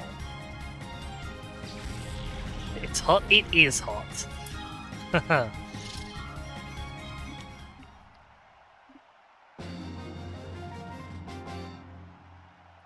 And we are one child down. On to round 2. Yeah, for Stereochromis' benefit, today is sort of like a bit of a breather episode while we get up to level for the next boss fight and the next area that we're going to be in. And you know, there's plenty of stuff to do in Orre, so we're kind of checking that out. We finished out clearing out the Mirror Hideout again. We're now working our way through the Phoenix Stadium. After this, we'll probably head to Mount Battle. We are nearly up to level though. It is mostly like these two and Entei that really kind of need a little bit. Actually, not these two. It's Chaskor and okay, what are we gonna do here? What am I most afraid of here? I'm most afraid of the Machop. We'll kill the Machop.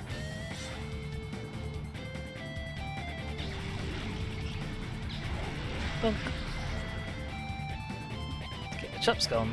The Machop knows Seismic Toss, which doesn't care about my typings, is why I'm more scared of the Machop. The Spheal apparently doesn't know any ice moves, so it should be safe for Chaskor to still be around. That's a little bit annoying. Just because I was hoping to, you know, kick him in the face next turn. Meanwhile, we're gonna steal the you, because I remembered that it's actually mutually effective against you. Bop! Okay, Spheal's dead anyway. Didn't matter. Oh gosh. We are steamrolling towards that 100 quote limit. That is also our second Pokeballs on the stove quote though. That one might not stay. That one might get when no one's looking.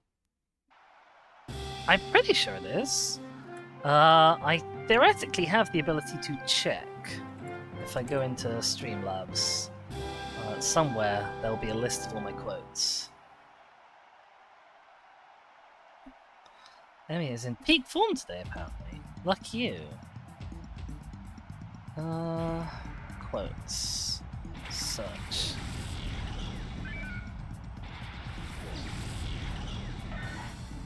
Interesting. So, so the way the Streamlabs interface works on the website is it shows me my list of quotes, right? Up to date with the quote you just added. And there's a search bar. And if you type any character into the search bar, it says you have no quotes. So obviously that isn't quite working. I think it's quote 85. Is our previous... Yes, there we go. There's our previous Pokemon Stove related quote.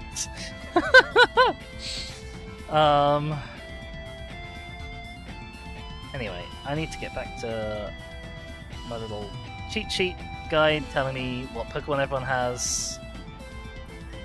Okay. We have 2 Pokemon here that both know Dig. So I'm not going to bother using Detect turn 1. I'll tell you that for nothing. Let's go to decide who I dislike more. I think it's probably the Sandshrew.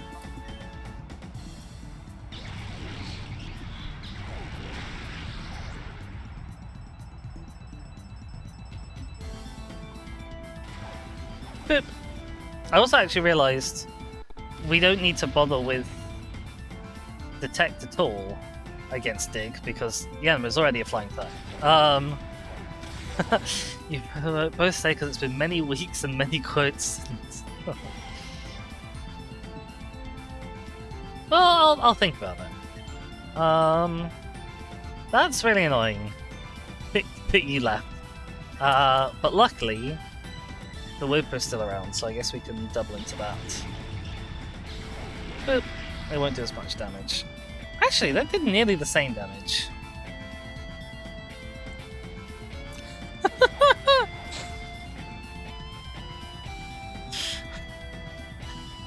Don't mind me being a psycho. Ow, that actually hurt. That hurt more than I expected it to. I suppose it's because Wolf is not very tanky. That's why. Anyway, we have an excellent opportunity to kill both of them. So we're gonna take it. I'm gonna double check actually which of my moves is more accurate. Sonic Boom 90, they're both 90% accurate. It really doesn't matter. Never mind. I'll go for a Steel Wing kill just because I don't normally do those.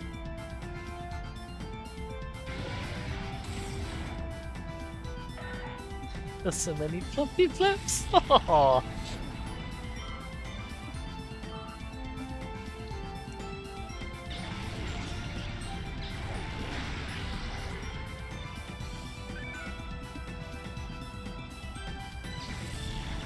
Alright, that's the semi-finals over. I just realised... yeah, I just realised that was the semi-final. We have 5 more people to go. 1 in this round and 4 in the next round. And then we've cleared the Fennec Colosseum. That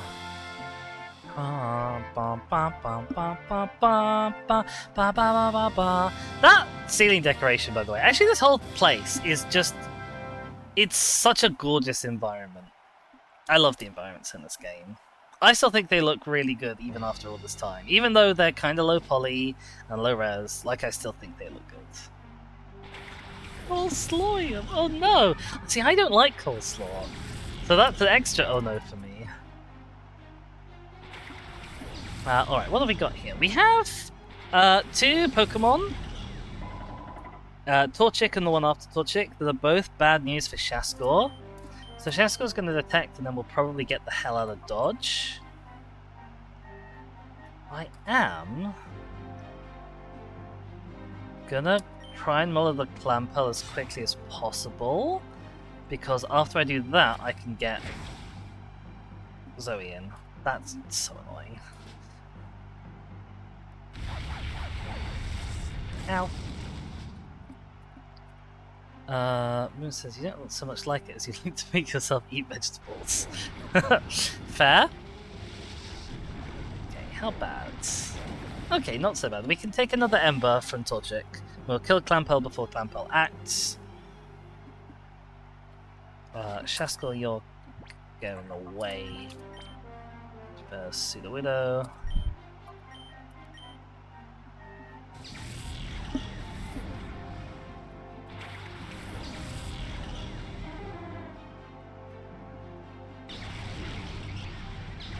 Boop. Bye.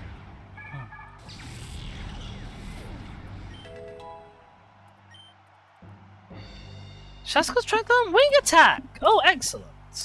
Yes, let's get rid of Supersonic, because it's a move that I never use because it's so unreliable. Amazing. We now got we have our first stab move on Shaskor. Maybe this will see a remarkable uptick in its usefulness. You never know.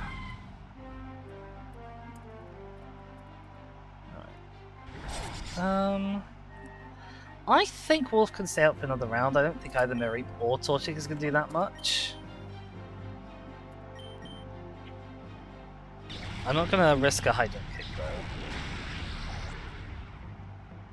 I don't think that's warranted at this stage. Burning, fire, burning. Yeah, I'll be fine with whatever Mareep throws at me.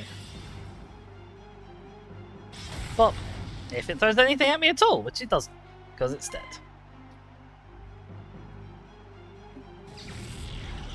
And hopefully Torchic gets one shot as well. Yeah, we go. Amazing. Alright, round 3 is ours. Eepy sheepy. No, boom boom. Flat sheepy.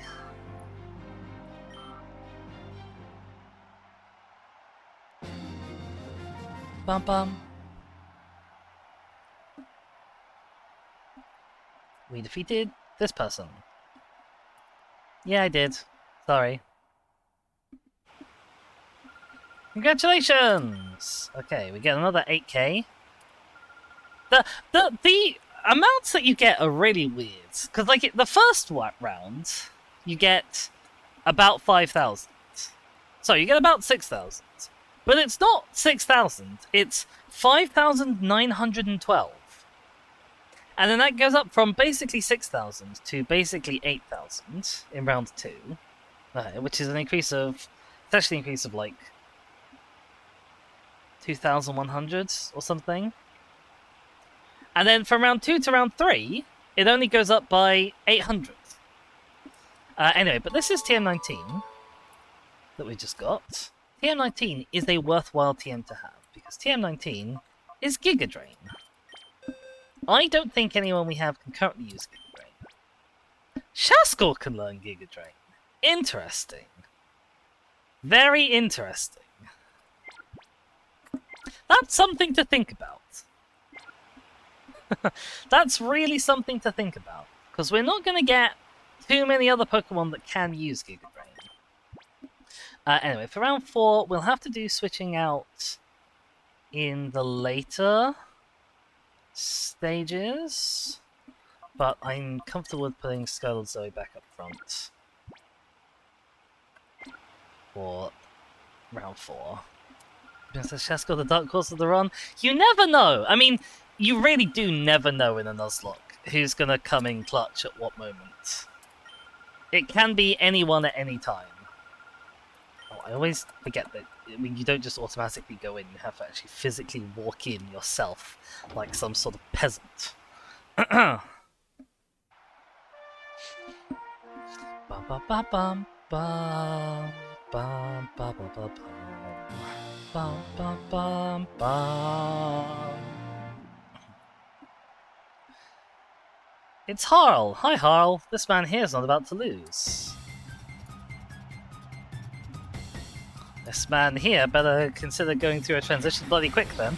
So yeah, he starts out with the Goldeen. The Goldeen theoretically doesn't know any water type attacks. We're still, for some reason, even though it's round 4, and we're still level 42-ish, or 40-ish, we're still only fighting Pokemon that know 2 attacks each. I don't exactly know why, but I'm not complaining.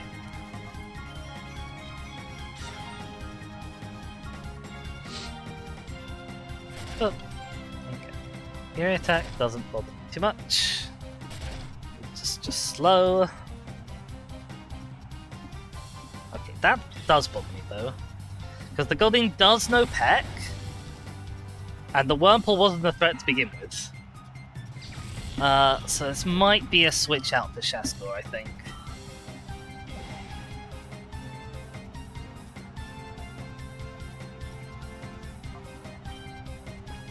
No one resists Peck. Bim Bim, you can come out. You haven't been out in a while. I guess we'll Rock Slide? I don't really know what's best against Goldeen in this situation.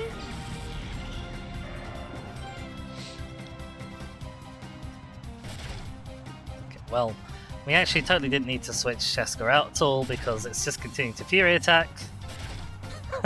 King's Closet Door never. I'm sorry, Boom Boom, you are not only out, but you are live for all of these people to see right now. I should use Fate Attack, actually. Didn't matter, still won.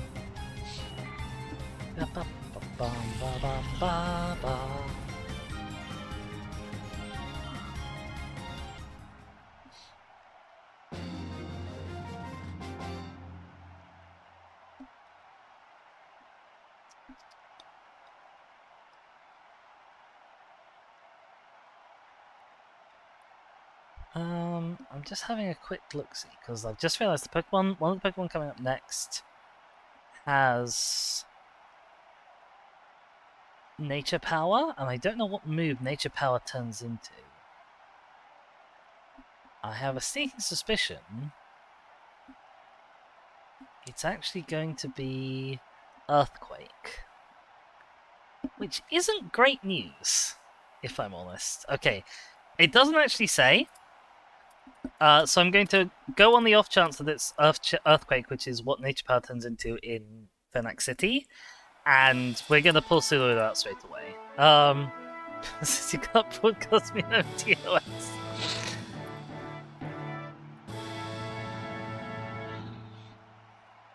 Hi there, Bryn. Oh, sorry, it's not actually you who has Nature Power, it's the person after you. I was looking one trainer ahead, but that's fine.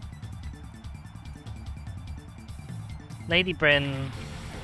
The Bagon knows Ember, and the Swabbly knows Peck, so after turn 1, Shaska will be going away. That's fine.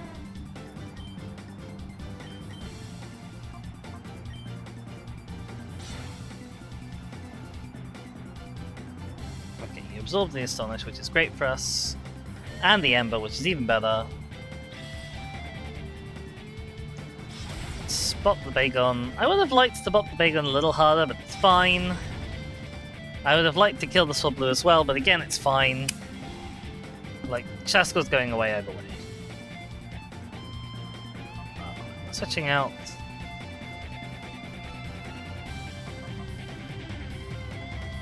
We're gonna switch. Hang on. Who needs 3, 4, 2, 4, 5. Okay, we're gonna switch into Umbreon.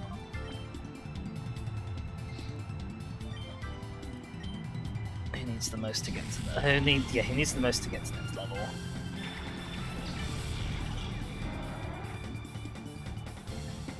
Also happens to resist Bite, which is nice. It was between Boom Boom, who resists Ember, and Umbreon, who resists Bite, basically.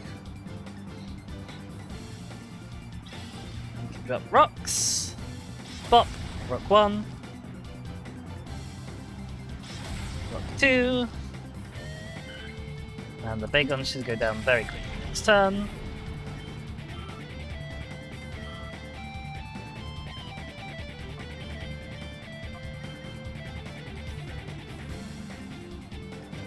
Oop, there we go. Bye.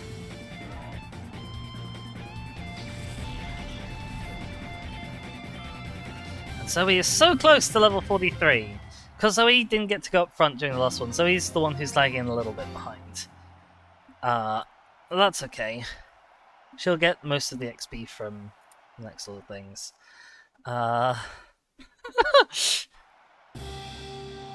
That's the second time today we've had that quote, because I called that quote deliberately earlier.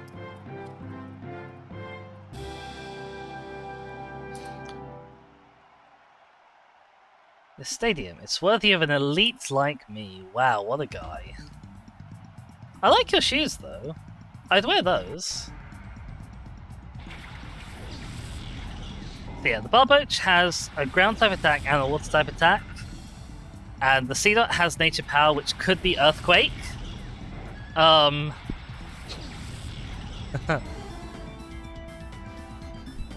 mean, the thing is, Boom Boom, if you continue calling quotes, eventually we're gonna have lots of duplicates. No, you need to go home. And we're bringing out... We'll bring out Umbreon again, sure.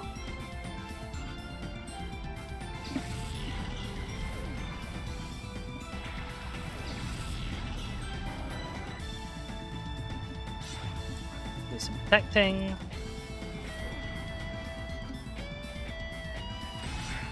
Okay, that's fine. We do want to probably focus fire on the Seedot. I actually don't know what's stronger, the Seedot being weak but using a strong move, or the Barboach being middlingly strong and using a stab move. We do have nearly 100 to pull from. I guess we'll focus the Seedot, because I got a wing attack to use on it, so the Seedot dies because of that. Oh, wow! Shaskor! It's a shame real Shaskor isn't here to see that. That was great!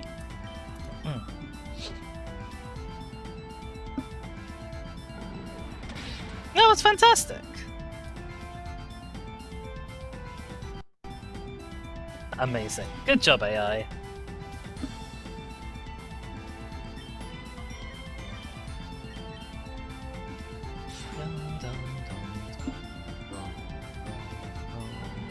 Nom. Bye.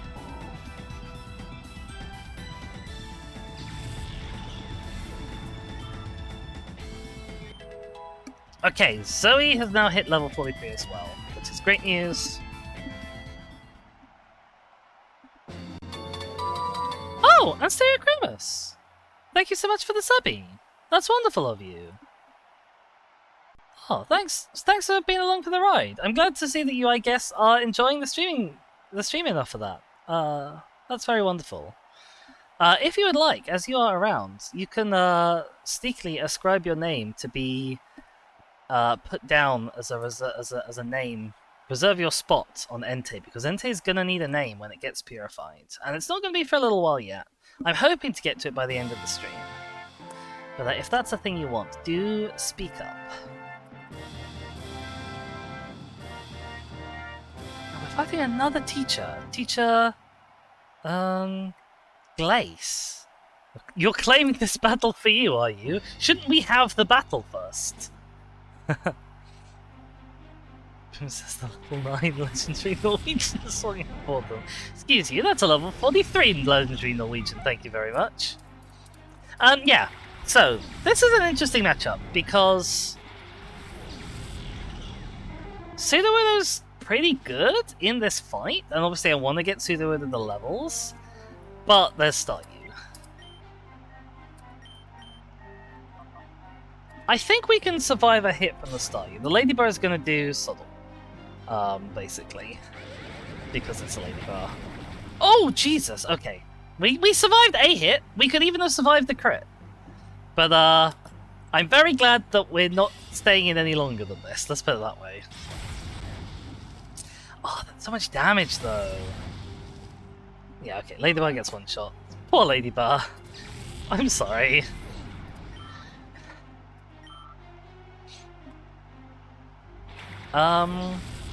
We did, of course, just spend our detect,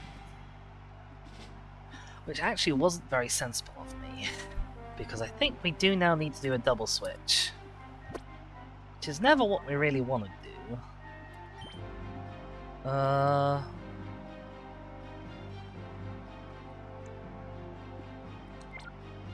Okay, hang on a sec. Right.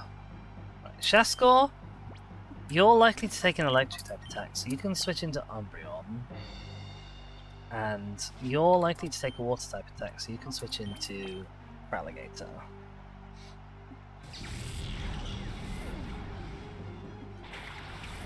I'm assuming this teacher has the good AI, considering she pegged Sudowoodo with a Bubble Beam straight away, but that's not a guarantee. That could have been luck.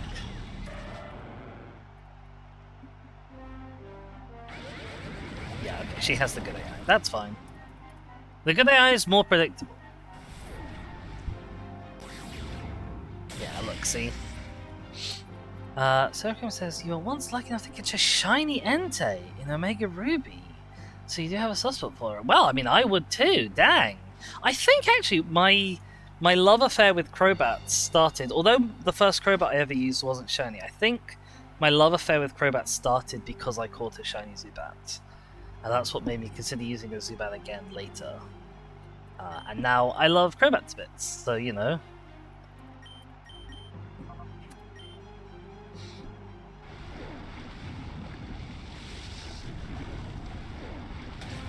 Bip. Wash. Oh, poor Pichu. Wasn't he? That's like a half-strength Surf.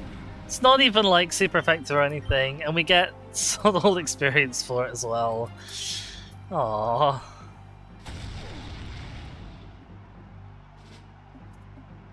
And then this should finish the battle. Nom. Alright, victory is ours.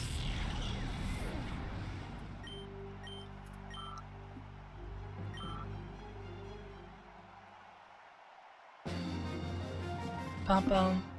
We win! How infuriating. Not very. It was actually really great. And that should teach you a lesson or two about claiming things. You're the champion! Again! Now we get 9 grand. So this time it's only the world's only got up 200 Poke since the last bout. And we also win TM22. TM22 is another lovely TM to have. I will go and show you guys what it is, but I do want to swap back to my regular party first, because I also want to see who can use it.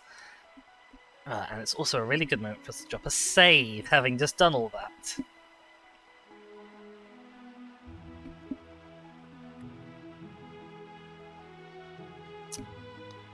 Boop. Right. I don't think we need a heal. Do not need a heal, that's fine. Right.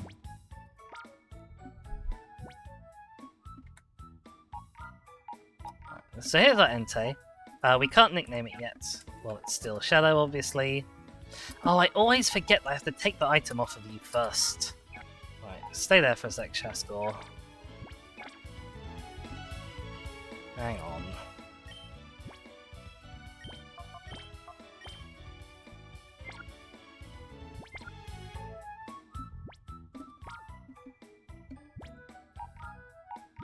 Nope, this way. Up. Right. While we're here, we can visit the graveyard, pay our respects to poor old Espeon and Fluffy, the ones who didn't make it. Neither of them made it out of Pyrite Cave alive. Oh dear. Anyway, let's not dwell, because we just got ourselves a shiny new TM. TM22, Solar Beam. Let's have a look and see who can learn Solar Beam. So once again, Shaskor can learn it, which is interesting. Now, unfortunately, Entei can't. I was sort of hoping Entei would be able to use it, because a Sunny Day Fire Blast Solar Beam set on Entei wouldn't be terrible. Entei's not the best user of Solar Beam because he's weak to everything that Solar Beam is good against. But with, as he's also someone who benefits from Sunny Day anyway, he'd be an interesting candidate to use it. As it is, can't use it, only Shaskor can use it. Sarah Chrome says, isn't it a grass type move? It is a grass type move, but it's a grass type move that lots of fire types can learn because it's got the sun synergy. So that's why I was hoping Entei would be able to learn it. I'm assuming Entei won't be able to learn Giga Drain. Again, Shaskor can, and it's probably more useful for Shaskor than Solar Beam would be. The only problem is Shaskor's...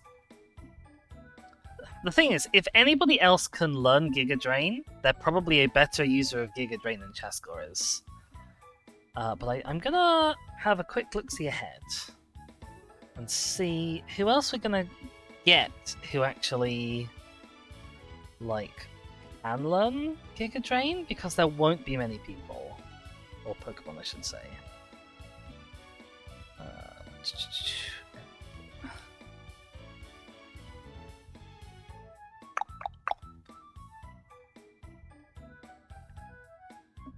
Right, so who we have coming up? You might be, but you're not any better. I don't think you'll be able to, but I'll have a Google. I'm sorry, this is also happening where you can't see it. It's because it's spoilers for you guys, but I've played this game a bajillion times, so I know what's coming.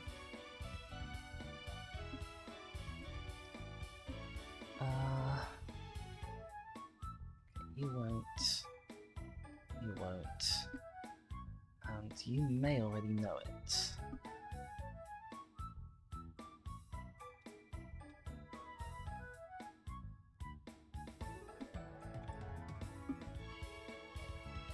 No, you don't. Okay.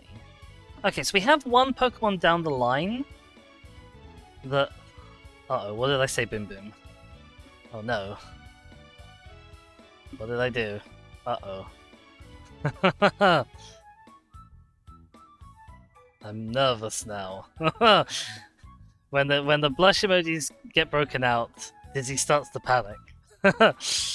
Yeah, there will be one Pokemon coming up who might be a better user of Giga Drain than Shaskor, so we're not going to give Shaskor it just yet. We're going to wait and see. We're also going to drop a save.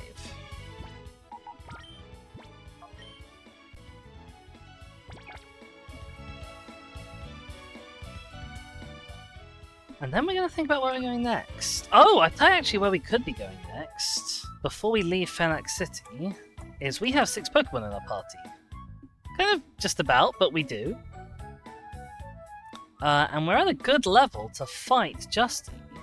So I think we probably want to do that. The question is, who do we want to lead with? Definitely not Zoe. Zoe is weak to literally every Pokemon in their team. So we don't want to lead with Zoe. Boom Boom is weak to about half their team. Entei's weak to most of the team. I guess we lead Shaskor Wolf, and then we probably end up switching Shaskor in for Umbreon. This is gonna be a rough fight. Timberlake is going down.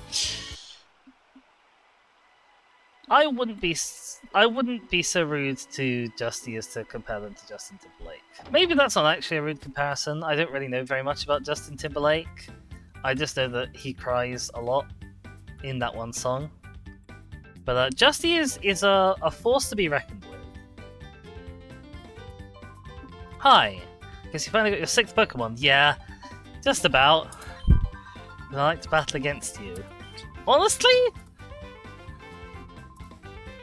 No? But we're going to, because we're at the right level to do so.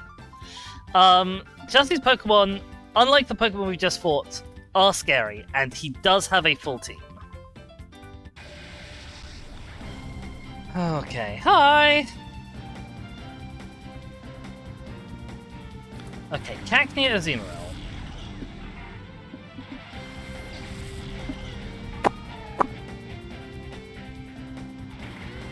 I don't know how I feel about that team. I don't know how I feel about having Azumarill as a lead is probably good for us.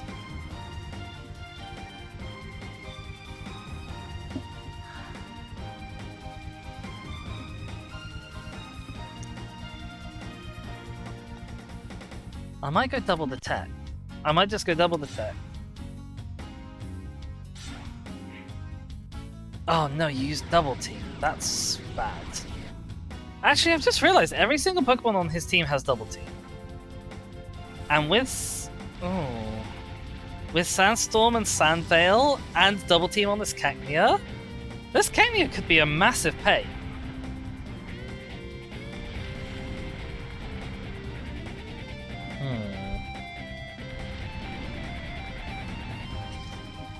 I've got healing items. I've got loads and loads of healing items.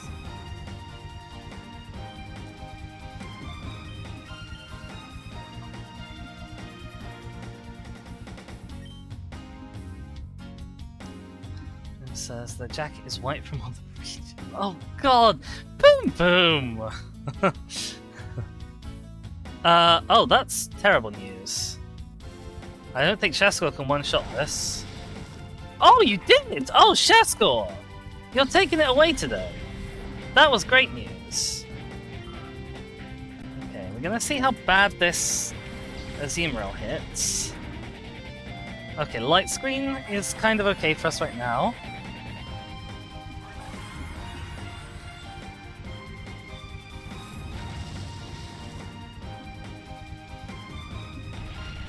They knew what they were doing? Apparently they did. Oh. Okay. What's Gligar got? I was kind of hoping to have both of Justy's grass types out of the way, because once Justy's grass types are out of the way, Boom Boom is a very safe choice.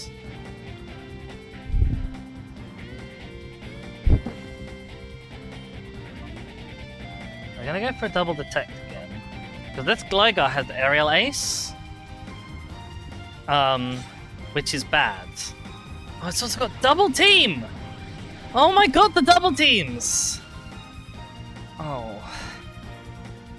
Okay, this is really bad, actually. This is really bad.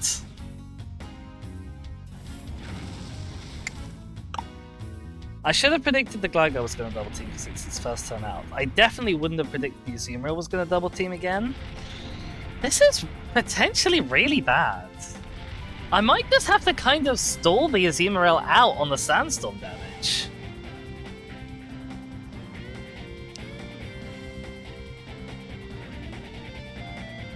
I think we got a double switch.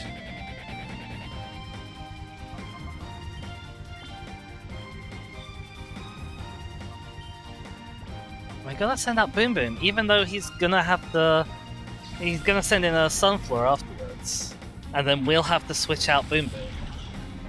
But, oh, I don't like this. I don't like this. One little bit. Oh.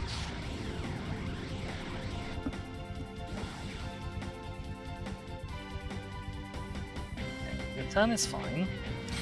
Because we're tanky. Like, the good news about this pairing is they can pretty much tank whatever Justy throws at us right now. And we have to decide who we want off the field most.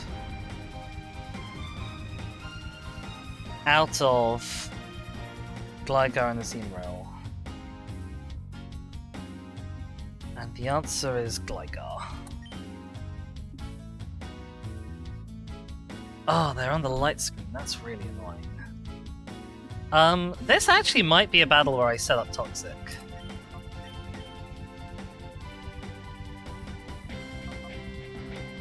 I don't normally do Toxic? Okay, that's super annoying. But, yeah, Toxic might be a good way of getting rid of that Azumarill, which I don't have any other good answers for.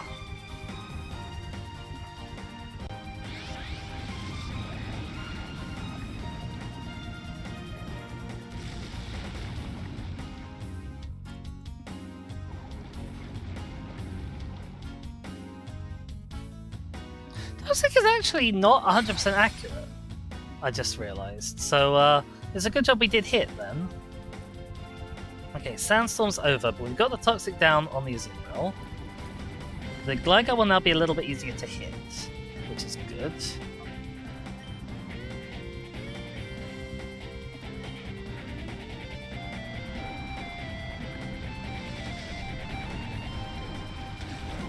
The Azumarill will now sort of take care of itself with the Toxic. Okay, you're Sandstorm again, that's mostly fine. It's annoying for the accuracy thing, but it's mostly fine. Right. Okay. How bad are we hurt? Not too bad right now. Light screen wore off, that's amazing. That does mean that Azumarill's going to spend a turn setting up light screen. But I think that's okay.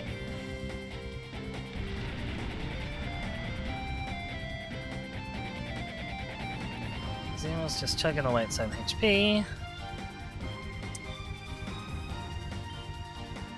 I'm pretty sure I can afford one more turn of attacking. You have potions too?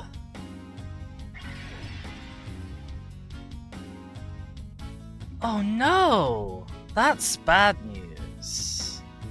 That's also bad news. The fact that we just missed the Gligar with both attacks. And now Azumarill's gonna put up that light screen. Because now we have to heal. Well, at least we have to heal Umbreon. Cheating? I mean, it's not really cheating if I can do it.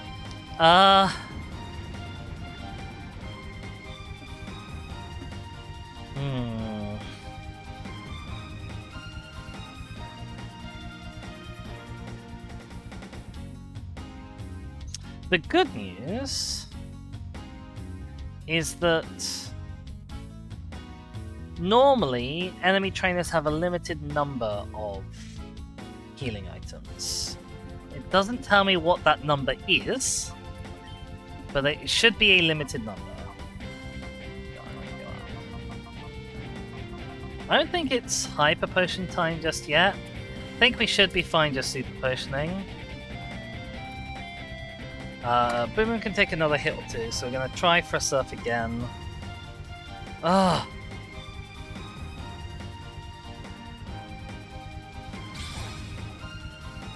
Okay, now we're gonna have to heal you next turn. Yeah, now you set up light screen. Oh, that's super annoying. It's fine. Azuma's gonna go down to the poison soon.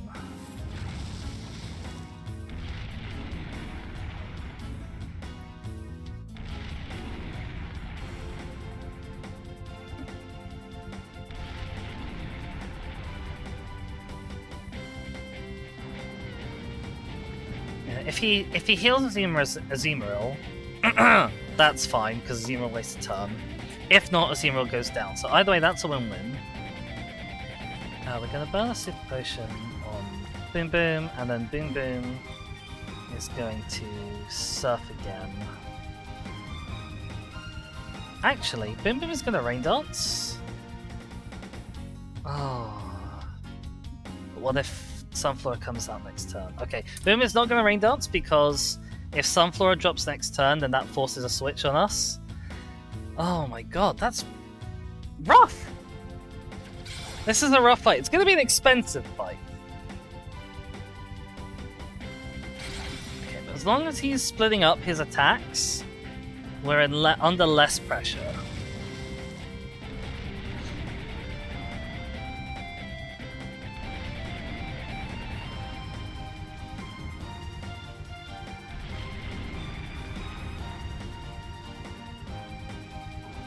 Azumarill's down.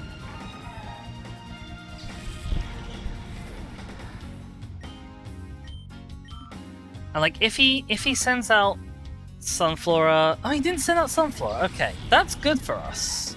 Annoyingly, the Sandshrew also has Sand Veil. I'm gonna put a bite on this Sandshrew now before it gets a chance to set up, and I'm gonna Rain Dance to get rid of the Sandstorm. Okay, so Sandstorm's gone. Sandshrew is now at entirely normal accuracy. You take a hit from this, that's fine. We're gonna have to heal Boom Boom next turn, but that's okay.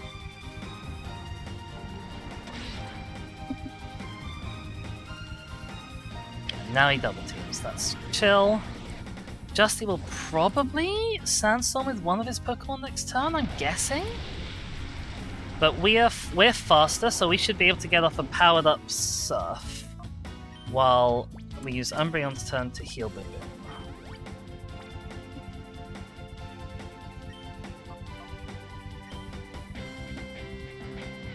Oh, you still avoided it. Oh, you both dodged it because of your bloody double teams! Ah! Luckily, he also used Sandstorm with both of his Pokemon, which is quite funny. Oh, that was really annoying. What an annoying turn! Okay, this time, you're gonna bite the Sandshrew again, and you're gonna Rain Dance to get rid of Sand Veil and Sandstorm. We're now having a little bit of a fight over the weather. Release is annoying.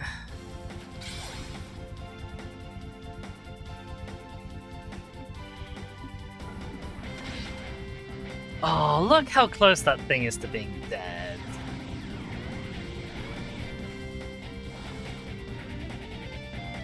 How are we for the heals?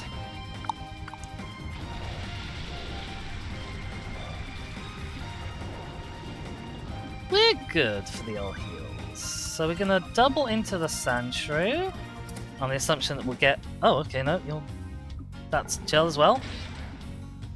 I was gonna say, under the assumption that we'll get a hit off on whatever comes next. Let's see what comes next. Okay, now it's Sunflora. I wish we hadn't got the Quick Claw proc. God damn it, that Gligar and its evasiveness is really annoying. Okay. Sunflora forces us to switch out for Alligator.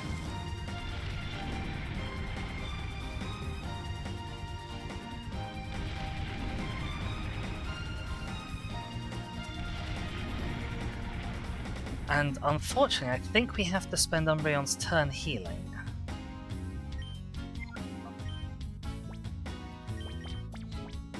Just so we're not in crit kill range.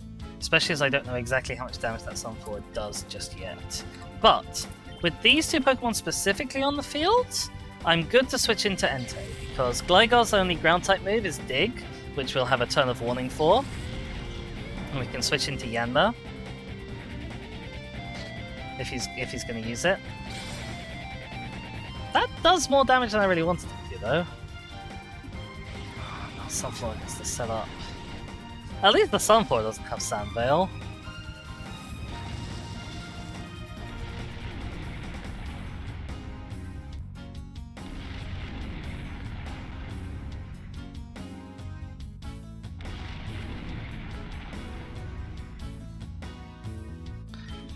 Right.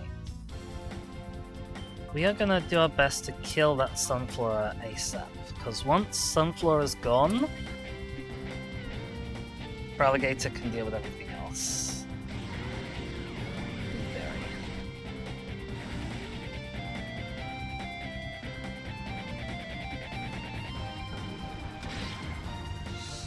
Oh, I wish that had done more damage. The other thing is that Sunflower will get very annoying once it starts ingraining and mega draining. Like, Sunflower fully set up is going to be pretty terrifying. On the plus side, the Sandstorm will cancel out ingrain. But, yeah.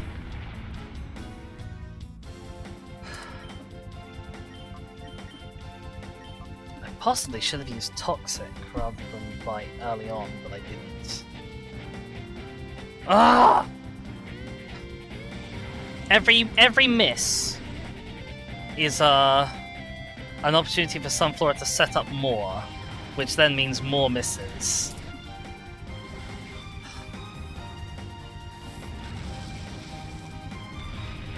On the plus side, every time Sunflower sets up with something that isn't Ingrain Mega Drain,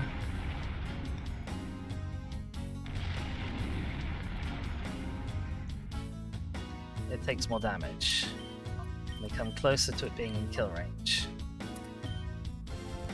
Oh god, Helping Hand is a scary move, actually, almost.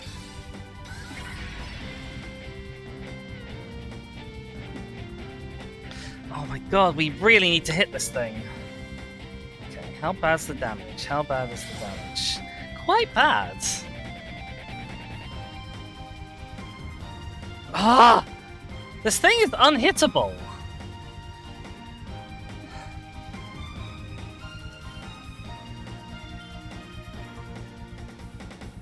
I'm almost tempted to use the Toxic on the Gligar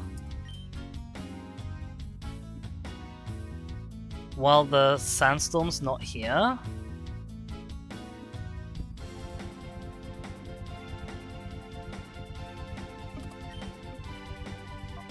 Entei needs a potion quite desperately. Don't actually know if that was enough, really, but we'll see.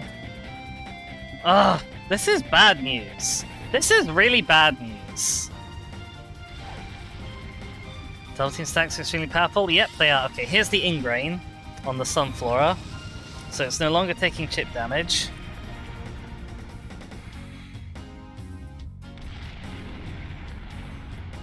And I don't think we can kill it with a Bite. So I think I sort of have to go for the...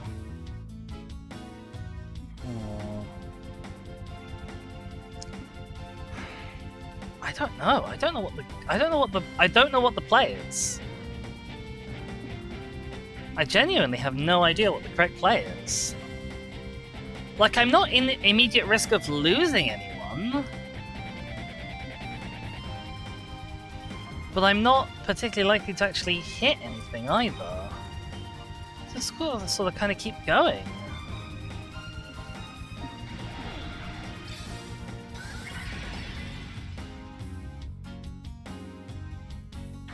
Like, yeah, it's just sort of a case of eventually I'll hit with something. because probabilities. Okay. Right. Now that Sunflora's off the field, we can bring Feraligatr back.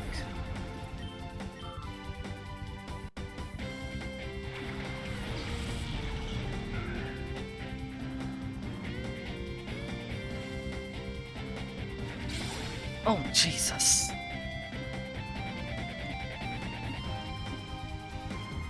And Nosepass isn't set up, so we can get a bit of damage onto Nosepass. God, the Entei is lower than I really wanted it to be. I think if that had been a crit, that might actually have killed. Okay. Now, what health is Feraligatr on?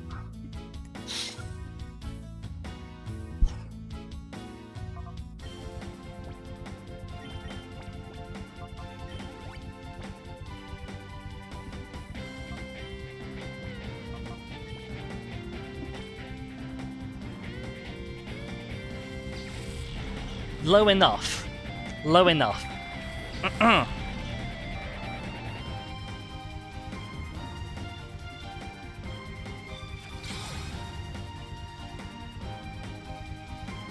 now Nosepass has one set up, but we should outspeed it. And he's only at +1. He's only at +1. And I think these are just these last two.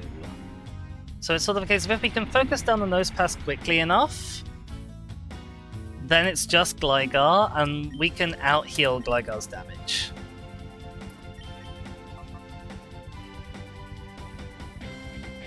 But I wanna use the Surf now, because Nosepass doesn't benefit from Sandvale. Oh, sweet! We actually took down Gligar by accident. We just rolled the dice enough, and then suddenly it's all over. Oh, that was a rough match! I think we still turn a profit. Maybe just about. Because he gives us quite a lot of money. Bum bum. Woo! Yep. You and me both, Justy. You and me both. 2,500. Not bad. It was a challenging and satisfying battle. It was certainly a challenging battle. Thumbs are drenched with sweat. Mate, me too. Me flippin' too. I'm gonna go on mute and have a drink for a sec because my throat is also dying.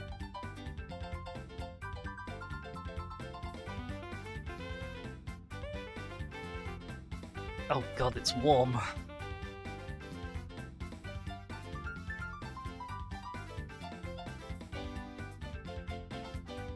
Oh dear, right. Okie doke. There's no shame in this loss. I'm one lucky guy for being a part of this battle. Oh, that was a funky camera thing. Okay. I'm gonna drop a save state straight away so that that is locked in.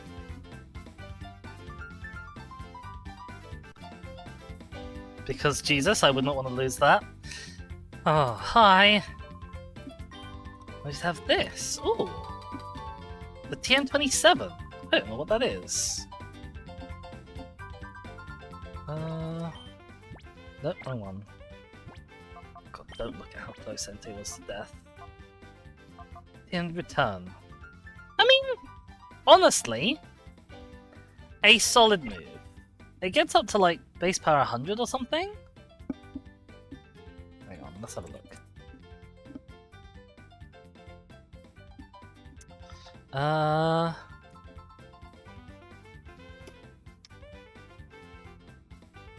102 at the maximum friendship value. So yeah, like it's a solid normal type move. And pretty much every Pokemon can learn it. Oh, I just realized, I said Entei couldn't learn Solar Beam. Entei can't learn Solar Beam right now because it's a Shadow. It may or may not be able to learn Solar Beam after I purify it. We'll find out. Whew! But yeah, so we've got another move that anyone could learn if they need like a chunky normal type attack.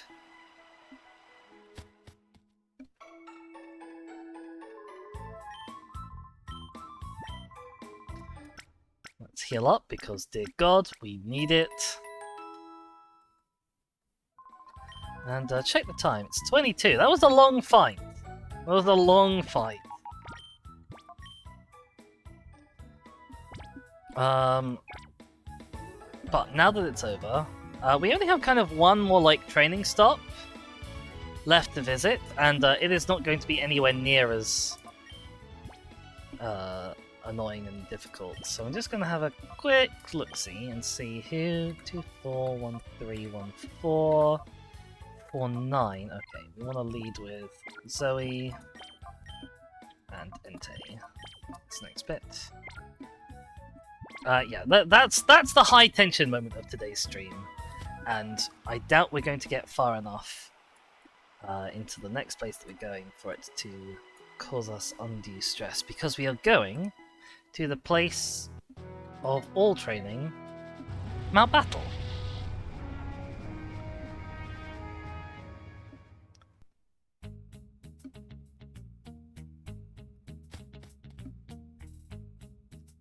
We're gonna see if those battle credits. No, okay, they never transferred over. Maybe there'll be a way to transfer them over, but maybe that's cheating. We'll see. Anyway, hi there. I would like to know about the challenge. 10 areas of 10 zones.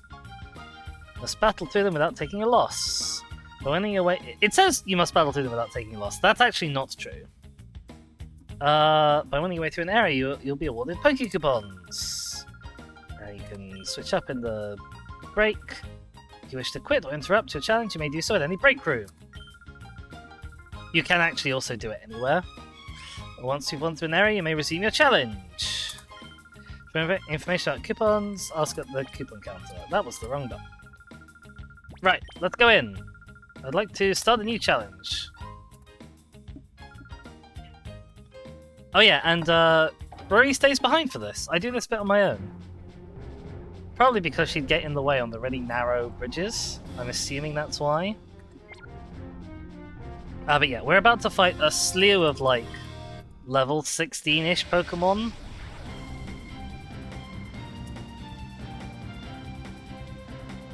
So expect relatively uninspiring battles, where the only interesting detail will be when Entei goes into Hyper Mode. Or maybe when Entei learns a new move. And that's going to happen sort of imminently.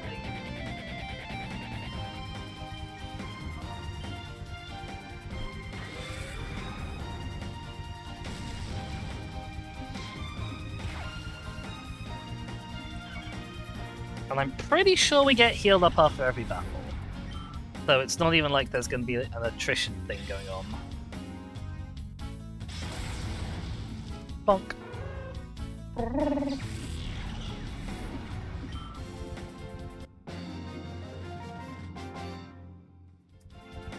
He's called Stum.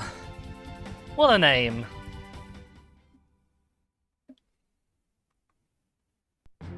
And you'll notice we don't push them off the edge this time.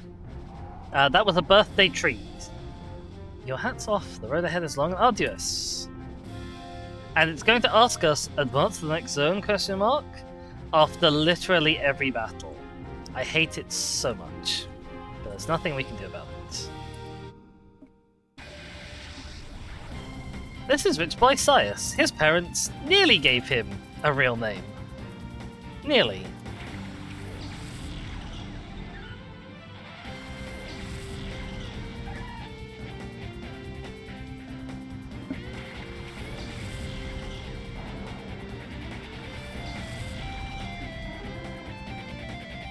Alright, we've unlocked Bite. I mean, I'm still going to use Shadow Rush because, like, I'm here to get Entei's Shadow Bar down. Or health... no. Heart Gauge down.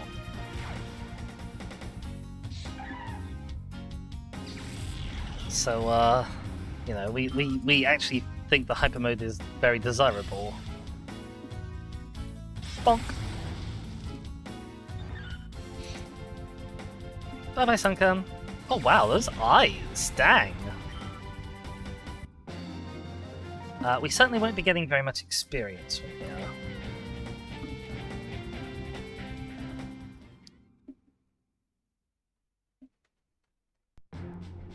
It's is the beginning of Science's villain arc. Was your defeat a marvel of pure elegance? Not really, but your Sunken's eyes did something interesting. So, like, I guess you intrigued me. Look at this guy! This is researcher Mort. Your parents read Discworld.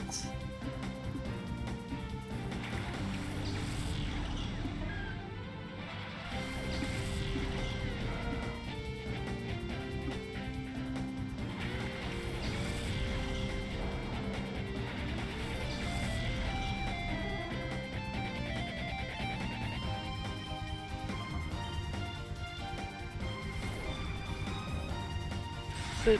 Ow. I'll tell you what, I should actually give... Never mind. I was going to say I should give Entei the matcha base, but actually I don't want it to move more slowly than Zoe. So, we'll live with Entei not having matcha base.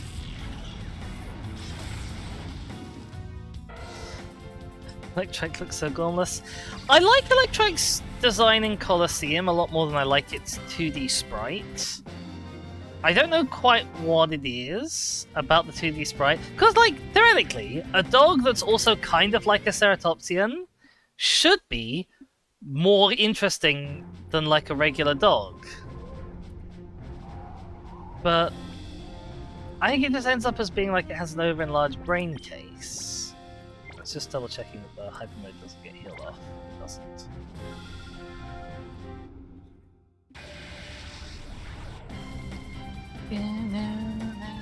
You won't rein in your Pokemon, that's okay. You won't need to. I promise you that. It's a level 17 Azure. I must admit, I find it really odd that Mount Battle starts at this level. Like, you unlock Mount Battle maybe halfway-ish through the game. And the Pokemon at the start of it are Pokemon that you could defeat easily with your team at the start of the game. Like, I just find it a really odd choice. I don't think it's a bad choice, because it means you can import in lower level Pokemon and train them up when you unlock trading. But it's an odd choice.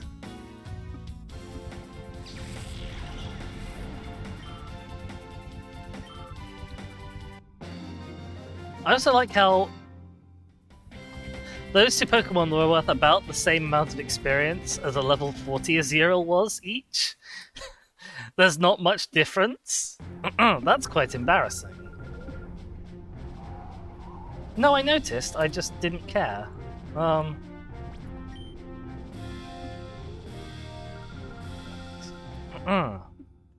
Cool trainer Lehan.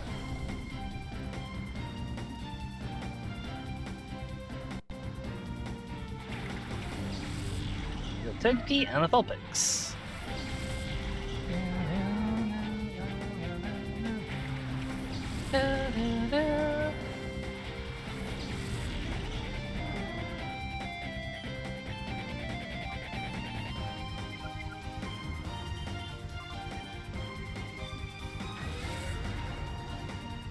Bop.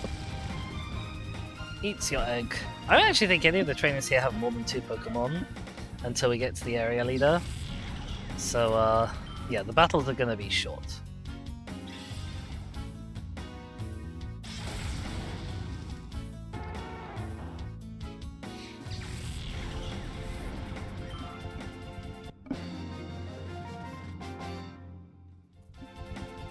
We found another groove.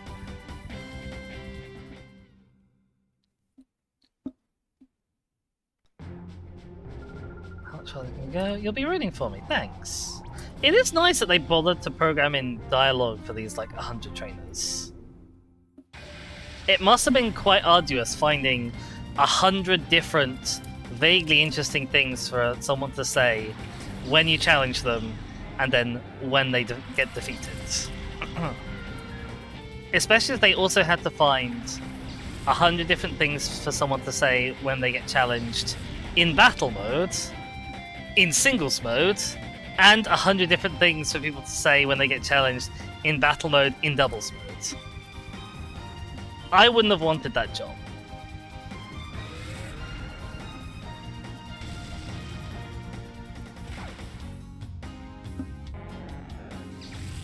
Bye-bye, fish.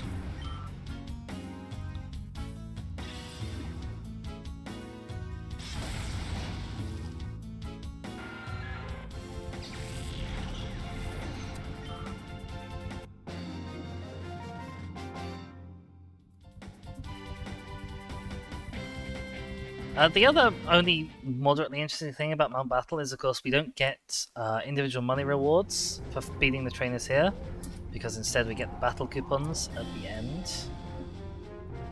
Which is a shame, because it'd be a great money farm otherwise, and so instead, if you want to farm money, you have to do the Colosseum battles, whereas here you farm Poke coupons.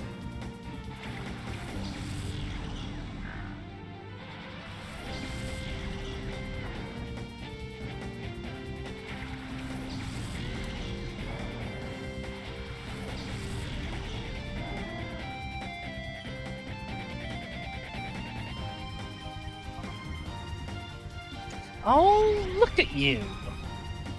You have to live for one more turn, don't you? Give me time to call my enter, I suppose. Grumble, grumble. Bop on your dog. Bop on your pig.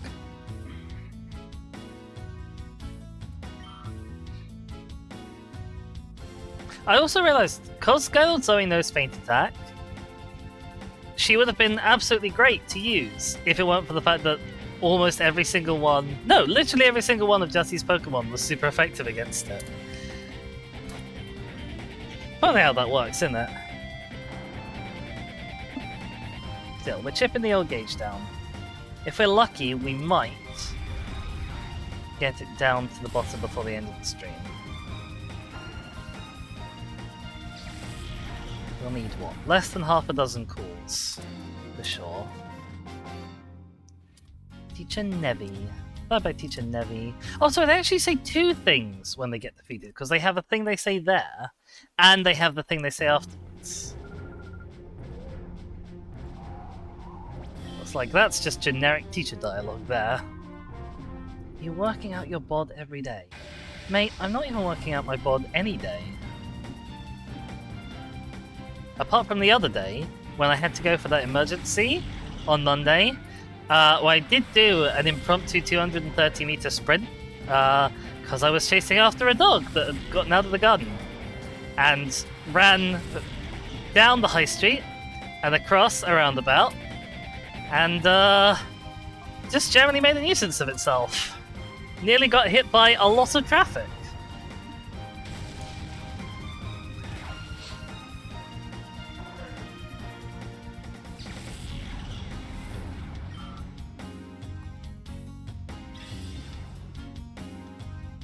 But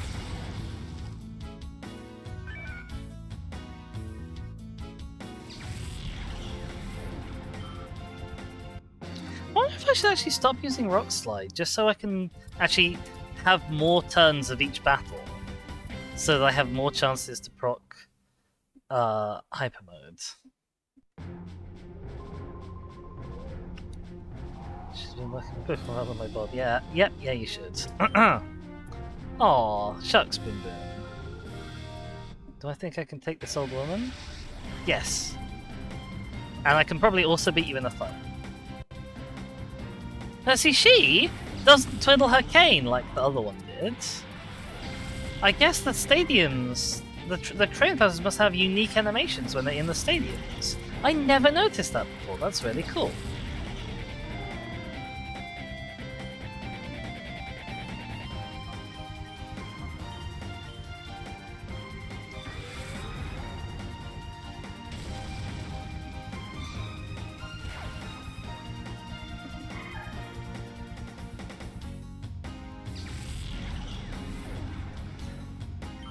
Jeez, so close. So close to a real name, you mean?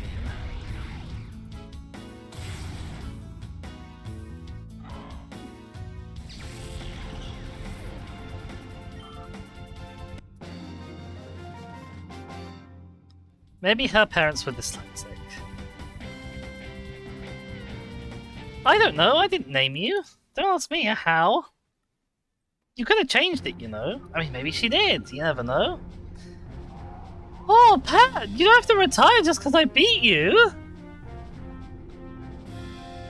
Like, I'm just a kid who's gonna, like, save the world and stuff, I suppose. But, like... anyway, this is Banda. He's our friend who got beat up by Dakin that one time.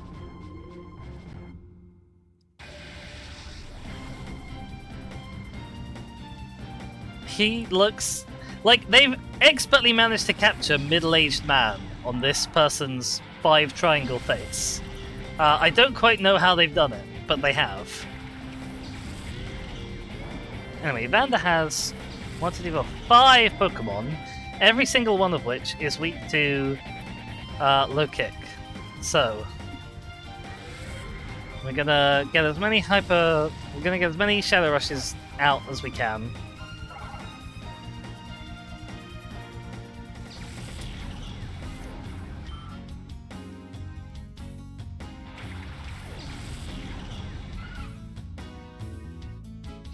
Because I don't genuinely consider any of the Pokemon in this area a threat, so maybe that's hubristic of me.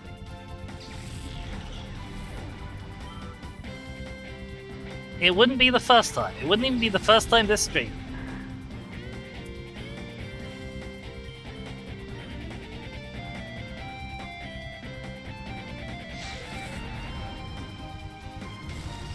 It'd be nice if I actually got some Hyper Mode, though.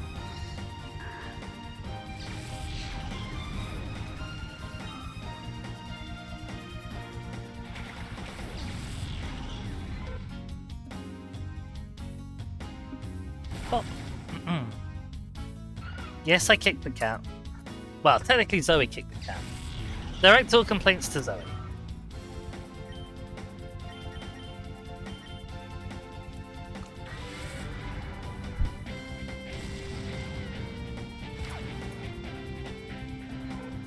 Don't actually do that.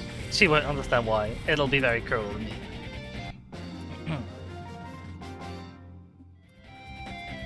Right. Anyway, we walked all over Vanda. We used him as, like, pathetic fodder, basically. Clear Area 1, congratulations! Someone give you Pokecoupons in the break room. Because he can't be bothered to do that himself. Also, if you don't speak to the guy who gives you Pokecoupons, you just don't get them. Which is really funny.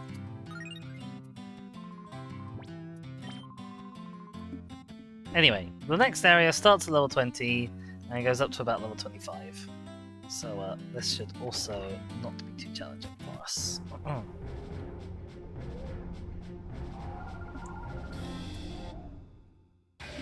Prepare to lose, you say? Why? Do you have some impressive Pokemon that you're pulling out?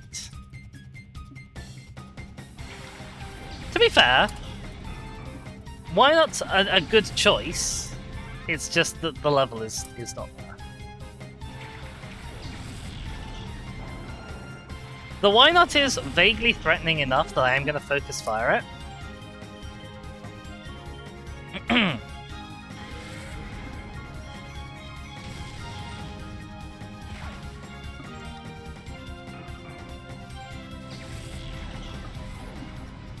Okie doke. Bop. Bye bye, Pichu.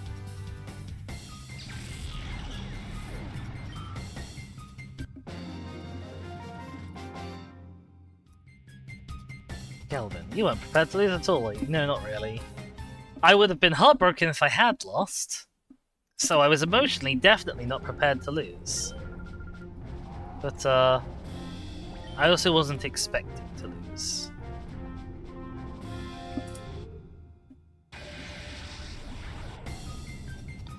This is rolled by Pabe. Hello, Pabe.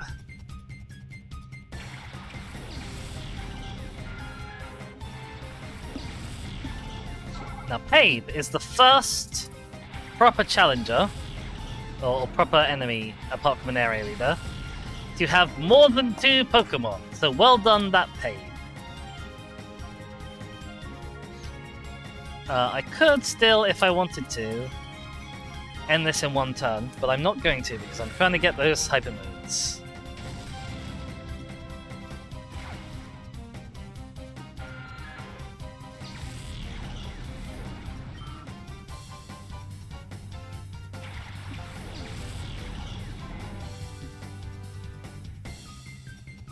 Boom. Night night.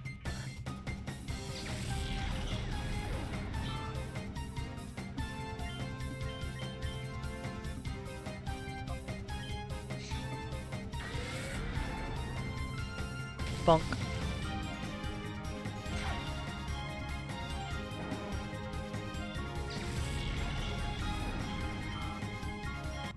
Anyway, Paper's an outlier. He's the only person in this area to have more than 2 Pokemon, apart from the leader. He's also fallen over, but that's fine.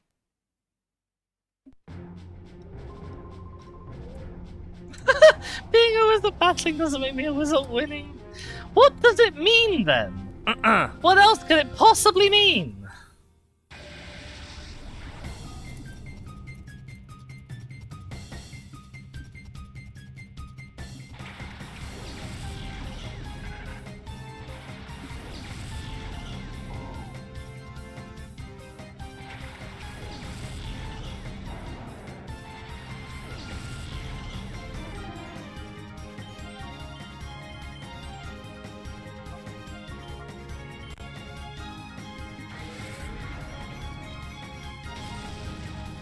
Okay.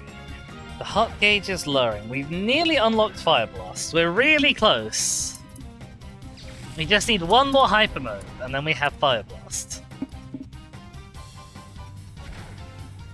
Oh! The Barbage actually survived that.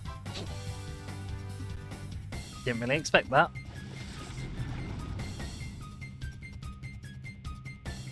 Also, we are slightly over time here. Which is unfortunate, because I was hoping to get Entei purified before the end of the stream, but we're not quite there. Partly because we couldn't take it into the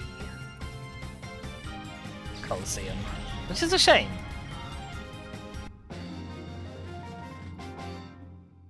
Speeded Kitten! Refreshed and sweaty. I think those two things are mutually exclusive.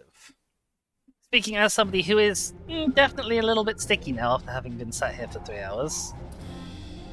I'm not feeling at all refreshed. Oh wow, look at this kid. Get a load of rich boy Lond. He's strong without training.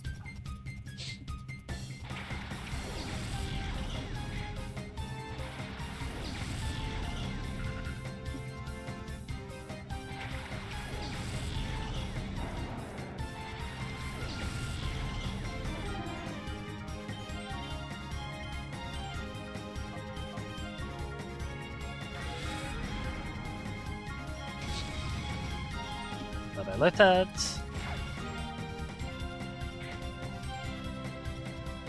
Blonde.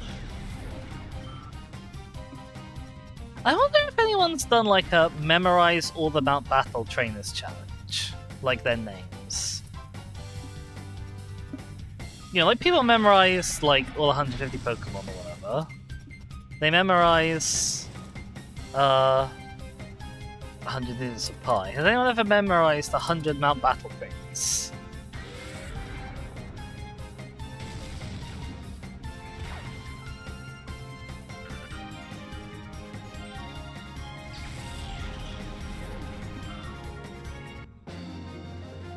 Bum bum. You really are strong? Are you sure about that, pet? Are you sure?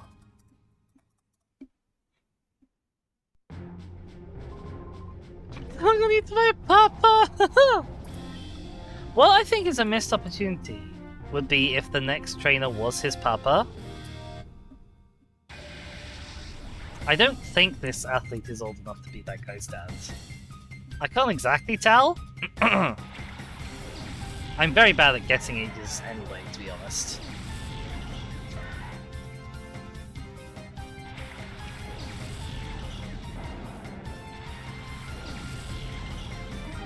Come on, Entei, you are one good Hyper Mode away from getting Fire Blast.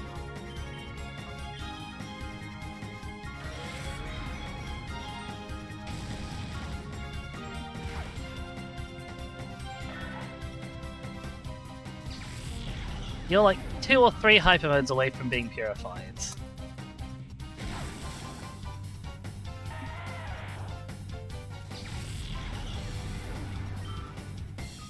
guess it'll have to happen off. Well, the purifying won't happen off stream, but the getting your heart gauge empty will happen off stream. Because I'm gonna finish this area and then we're gonna call it a day. Because we have overrun just slightly. Do enough warm-up exercises. Looks to be you. May I ask if your Pokemon are strong? You may ask.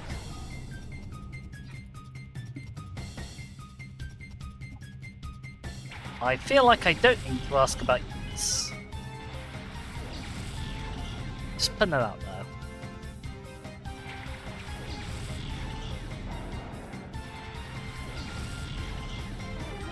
I mean, I'm generally very okay actually with fighting. Like I know I keep criticizing them for having, oh, your Pokemon are so weak.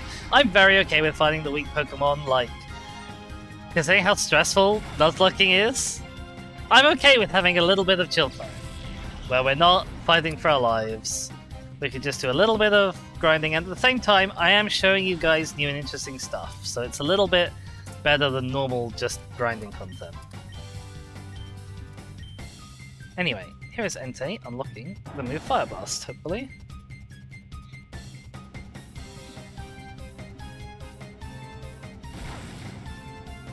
Oh, Meryl still lives.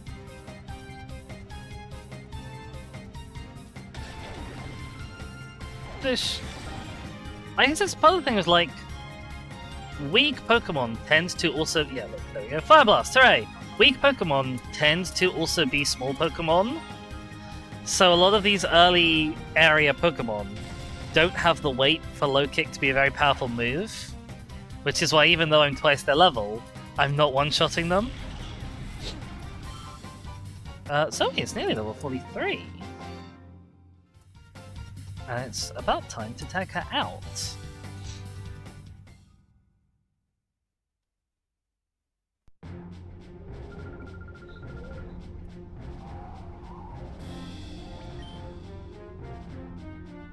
Area 17. Battle with nobility and honor. Good? Old man met. Just how old? Like, are you a Teutonic Knight?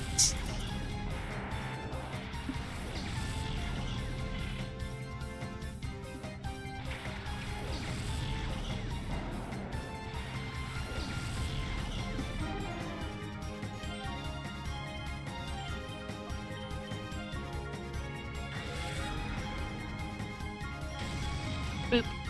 Got him.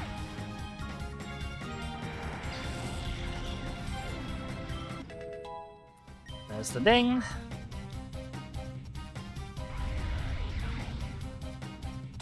Down goes Shuppet.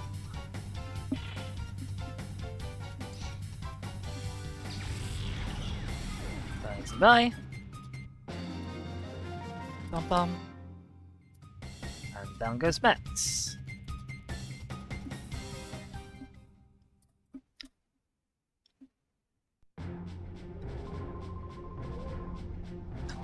Skill beyond my youthful age, thanks. Isn't like almost every good trainer my age though? Yeah, let's put Shaska up front. Why not?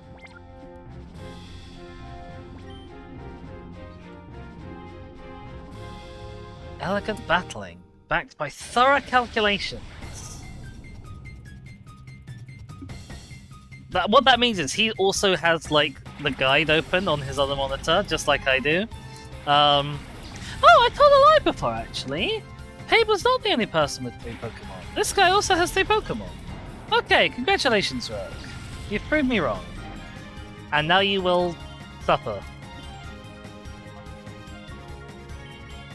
You don't really have to suffer, there's no good reason for you to suffer. But you're going to. Although, that being said, Pescor doesn't have the best moveset for dealing with these guys.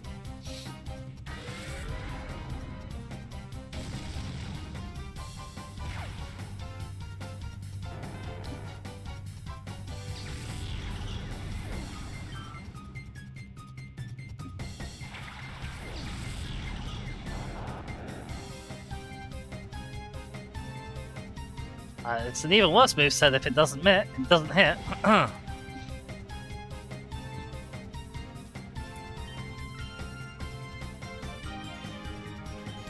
Let's try again, shall we? Puppy dog grabs the ball.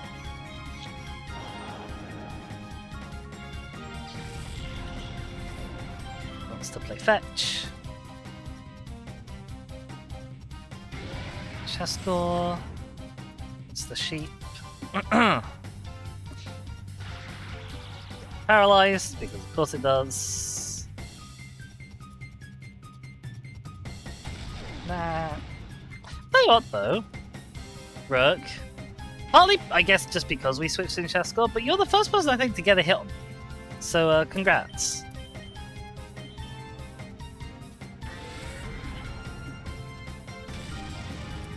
Just, oh, hurry up and go into hyper. We've only got 2 battles left. It's not gonna happen. He's not gonna make it.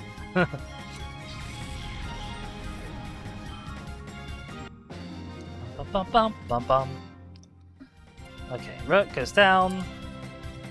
According to your calculations, what did you expect would happen?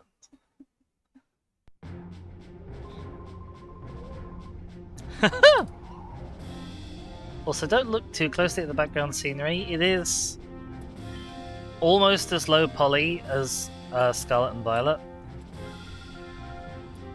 I believe in aggressive teaching. I can see why you're up here, not like in an actual school, lady. Teacher Vona, who believes in aggressive teaching. I wonder if that's the international translation for corporal punishment. Yeah, let's not think too hard about that. Anyway, kind of what you expect, really. I probably shouldn't have doubled into that, to be honest. But we did.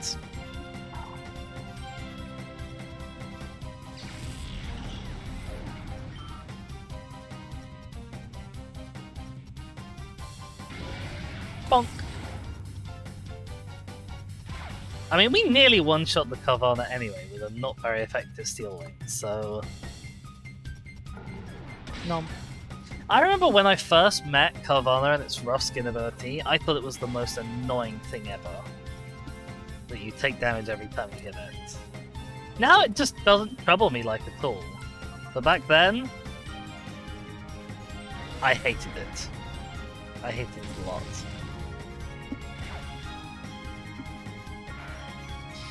Alright, let's platform 19. And on to the second area leader. We haven't met this one before.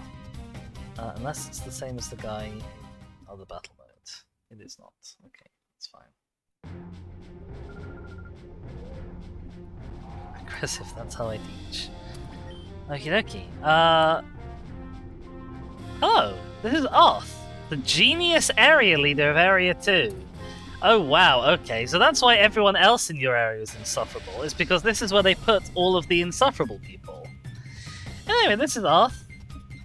If he hadn't introduced himself like that, I'd sort of think he was kind of a chill guy.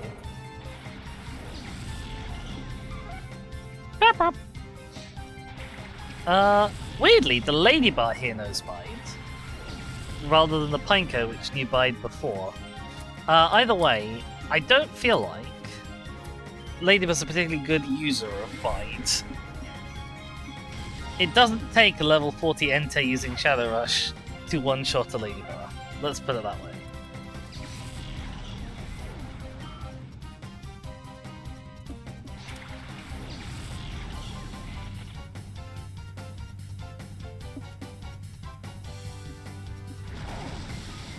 Boop, bye-bye, Panko.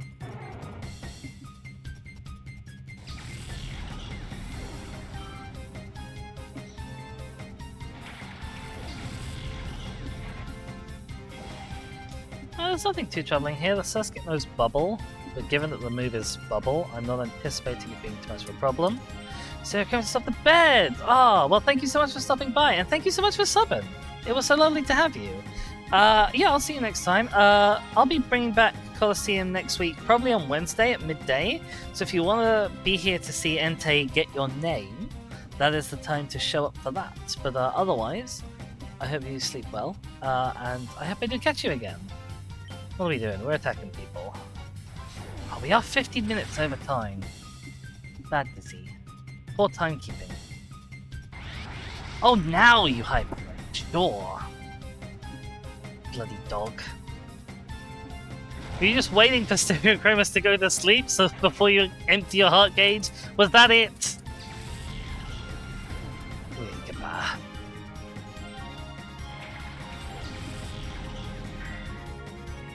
I don't know if it's cute. I like Amarith.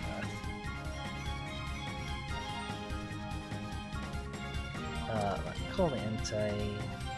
I'm gonna Steel Wing the Amarith, because I think Bug doesn't resist Steel. So this should be super effective. Pretending like I don't not know the. Okay, it's fine. I definitely know the type matchup chart inside out and off by heart. Here's the dreaded water type attack. Boop.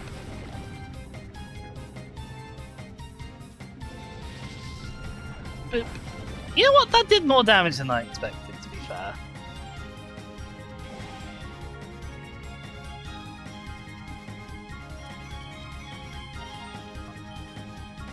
Anyway, Chescla should finish this off, no problem. And that will be it from us for today. Bye-bye!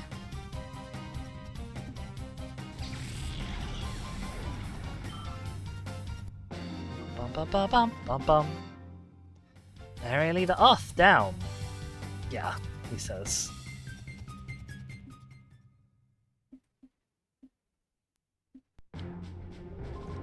Not been this hard for a long time. Go get your Pokeballs. Ah, okie dokie. Well, that's going to be it from me for today.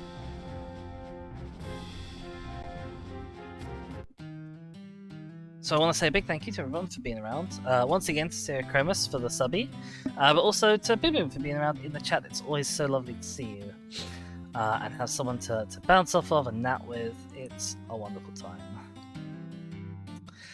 I'll be back tomorrow at midday doing one of two things. Either we're going to be doing some puzzle game demos, or we're going to be doing some more Opus Magnum. I've narrowed it down to those two possibilities. You'll have to show up to see which one they are. But until then, as always, you can find me on my Twitter account at ThisForTheMice, on my Mastodon account at eldritch.cafe/@ThisForTheMice if you want to keep up with what I'm doing and where I'm going.